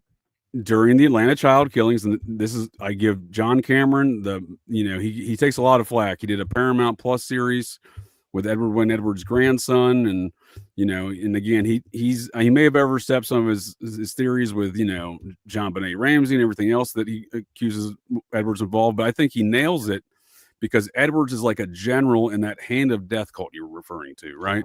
So I look at him as a general, right? And I'm happy. That's what I'm saying. Let's put a pin in some of this stuff, but I want to leave it here. He invades the Atlanta child killing task force as a Marietta police sergeant. Oh my God. Hold on. What is his name? Full name right now? I need to know. Edward Wayne Edwards. And I'll send you a link to all this stuff. Thank you. I'll even send you a link to the time where he got himself on the TV show, the game show. I'll find it. Him and Alan Alda. Alan Alda's one of the celebrity guest people on the. Yeah, while I'm meandering about my thoughts here, I'll find that clip real quick. But this is him with the Atlanta police captain, right? So he had a relationship with him, because when he was the number one FBI most wanted dude, this is who busted him in Atlanta, I think in 1962. So he's back there later. This is during the child killings. He's taking a photograph with this dude, right? This dude's protege is running the task force. Edwards infiltrates that task force wearing a Marietta police sergeant's uniform. That police sergeant's uniform is found in an arson back in Pennsylvania in 1983. When they're investigating the arson, he didn't do a good. Ed wasn't as good as he thought he was. He didn't do a good job. The uniform was still in the closet. They then find him. The FBI finds him and arrests him, not at this dude's house, but at a Marietta police sergeant's house in Marietta, Georgia, in 1983. So, that's why I want to put a pin in that stuff, because again, this is the man here on the left who gave the details of Lake Berryessa accurately to this man's description. He just was the wrong time. Mind blown, brother. Yeah, truth is far stranger than fiction. Right? Oh man. So if I can ask again, I appreciate your time, Austin. I look forward to the next conversation.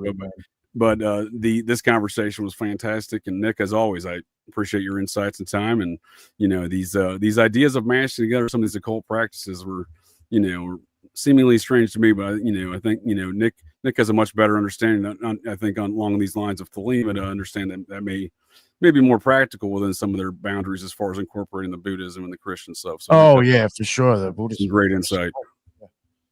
The if I can offer some closing statements to you there, Austin, I'll look for that Edward Wynn Edwards clip while you're doing that. Awesome. Yeah. And I'll send you those at least a few of the sources that I was utilizing earlier that you had asked for, because again, it's like anytime we can kind of, bridge the gaps and attempt to at least coalesce and bring these thoughts together and fill in these various holes and again provide the puzzle pieces necessary to understand in a better, more conceptual way. I could have stated it better myself. That's an excellent way to phrase it. That's the goal, right? And that's all I can hope to accomplish. And again, you guys, man, thank you so much. I cannot tell you how much I appreciate you guys for just giving me the opportunity to come on the show and have a platform to have a conversation that's worthwhile again, because this is all I really hope to achieve at this moment, because I'm under no real delusion that I'm going to personally have some sort of like a profound impact on the way society is heading. It's like sure. I'm not at all but I do have an objective in mind, and that is just to spend my time pursuing these avenues of interest that will hopefully provide more of a conceptual understanding of and a far more plausible alternative version of history and reality as we face it today in modern terms. And I think that much of this has been through the occult lens, utilized to deliberately deceive us into falling into traps ideologically and facilitating the very system as it is currently structured. And so anytime we can kind of like pierce through that veil and provide a window into the that this sort of psychological covert it's a psyop, but cultural engineering as well, like social engineering, cultural creation. That's the process, right? Social turbulence, the paper written by Eric Trist or Alan Trist. Alan right. Trist. Yeah. One was the dad who came over to him, who was from the Tavistock founder, who wrote the Social Turbulence paper, which seems to be what the purpose of the process is. And then he just happened to come to America the same time as the process and go to UCLA and work with Louis Jolyon West. Of course. Yeah, which by the way, he has files on the Waco incident as well. And it turns out that he's implicated as potentially being involved in treating David Koresh at a certain point. So I'm not sure. I still haven't found like direct corroboration as far as the evidence is concerned to prove that out. But I know that when they raided his files at UCLA, the Waco children were a huge part of one of those files. And even in the finders, right? What did they find? Peer-to-peer communication network and a computer system set up, private computer nodes set up in 1987. This is unprecedented in many ways. Yep. Set up in communication with an asset in the Chinese embassy to procure children. Yes, from the Chinese embassy. It's a dark consideration to consider where that may have evolved to, since it goes unchecked, right? But I totally agree with you on the concepts of working and interchange of ideas and working with folks, and I greatly hope you'll join us again on future conversations here on Fridays, the Operation GC Live, and of course if Nick will have both of us maybe over there in the Occult Rejects, we can have some Occult Rejects assaults on these topics. I'm obviously being facetious, Nick, but man, again, thank you both. Honestly, I appreciate you both, and it's nice to officially meet you guys. And again, this was a very, very easy conversation. I feel like it flowed very well. And you guys are easy to talk to, and I can't thank you enough again, man. Appreciate you guys. No, thank you for coming on, man. That was fucking amazing. So I'll have your links in the show notes. Do you have any plugs here before we depart? And on Nick, then obviously, obviously before Nick and I make some statements. But yeah, do you have any last plugs there, Austin? Really, the best place to find me is the Underclass podcast. I think the best place to support me, if anything I've ever said has resonated with you enough, and you have the means available to send anything my way, then of course patreon.com/the Underclass podcast, the best place. I at least have some sort of incentive in place as well for any sort of supporters that that want to, at least kind of like, I think it's interesting. Well, first of all, I have a paywall show called Whatever This Is with Brad Binkley and Sam Tripoli. And that has been like an extraordinary blessing because, again, they're both people that I admire and I think are willing to have objective and open-minded conversations and consider new ideas. And again, anytime that you have the ability to pursue this in that fashion, then I feel like that is the divine path of some kind, right? I'm not sure exactly how to explain it, but that's how it feels. No, I like the way, I like your style there, sir. I like the way you think. Thank you, brother. But yeah, again, thank you guys so much, and that's basically my plugs, and I appreciate you guys. So I'm eager to have another conversation. So we'll get that scheduled for sure. For sure, dude. For sure. Nick, greetings, sir. I always appreciate our Fridays. I always have a good time. Look forward to these things. I learn new things every week. This week, perhaps I learned way more than I even expected. So that much I appreciate as well. Thank you, man. Me too. Any closing comments or plugs you got there, Nick? No, just anything. Tomorrow we're going live with Ryder Lee at I think 12 or something around there. I don't know. You'll see when I make the live to talk about Virginia Guffrey. And then Sunday, we got a bunch of us going on. Donald Ferguson is a fan or listener is coming on to blow our minds with some stuff. I think people will really, really enjoy it. I think I'm going to have Ricardo there and Lisa. So I'm going to have those two brains as well joining Donald. So it should be pretty mind melting. So definitely check this out Sunday. And that's about it. Thank you both, man. Austin, thank you so much. That was like fucking for sure. A lot of information. Thank you, bro. That's and I appreciate both of you gents. Pretty fucking crazy. What's that?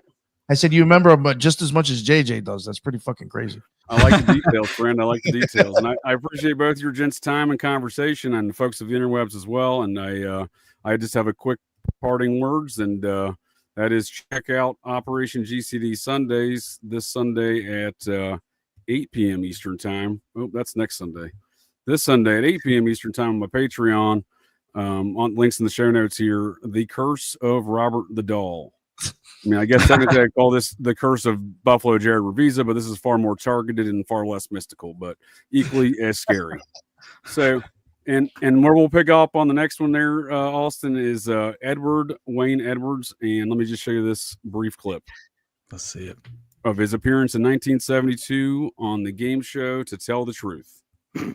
Right? That's kind of a oxymoron. Yeah. Number one, what is your name, please? My name is Ed Edwards. Number two. My name is Ed Edwards. Number three. My name is Ed Edwards. Would the real Ed Edwards please stand up? Right. So, we'll definitely have to dive into that. I've been fascinated with Edward Wayne Edwards for years now, so it's something I enjoy, and certainly happy to share it with the rest of the conspiracy culture when we're not, when he hits so many of these different categories among so many of these things, and somehow still goes largely undetected. But right, awesome conversation. And if folks in the interwebs want to check out some Idaho 4 stuff tonight, I'm heading over to Kane B's The Purge. And Austin, if you feel like getting into some Iran-Contra, Idaho Contra type conversations, you're welcome to join us over there. I want to invite you on the host part, Kane, but I be happy to, because he would love the conversation if you join us. And Nick, as always, I hope to see you there. Yeah, I'll try. All right. And on that note, thank you both for your time. Thanks, folks, to the interwebs. Well, that's it. That's the show here, folks. So the next time you're out on the town, visiting your local watering holes, or perhaps just meandering around, and you hear the unmistakable sounds of metal clanking, and you spot signs of a disturbance, well, check your six. Look in that garbage can, because you never can tell. The GCDs may be loose in your town.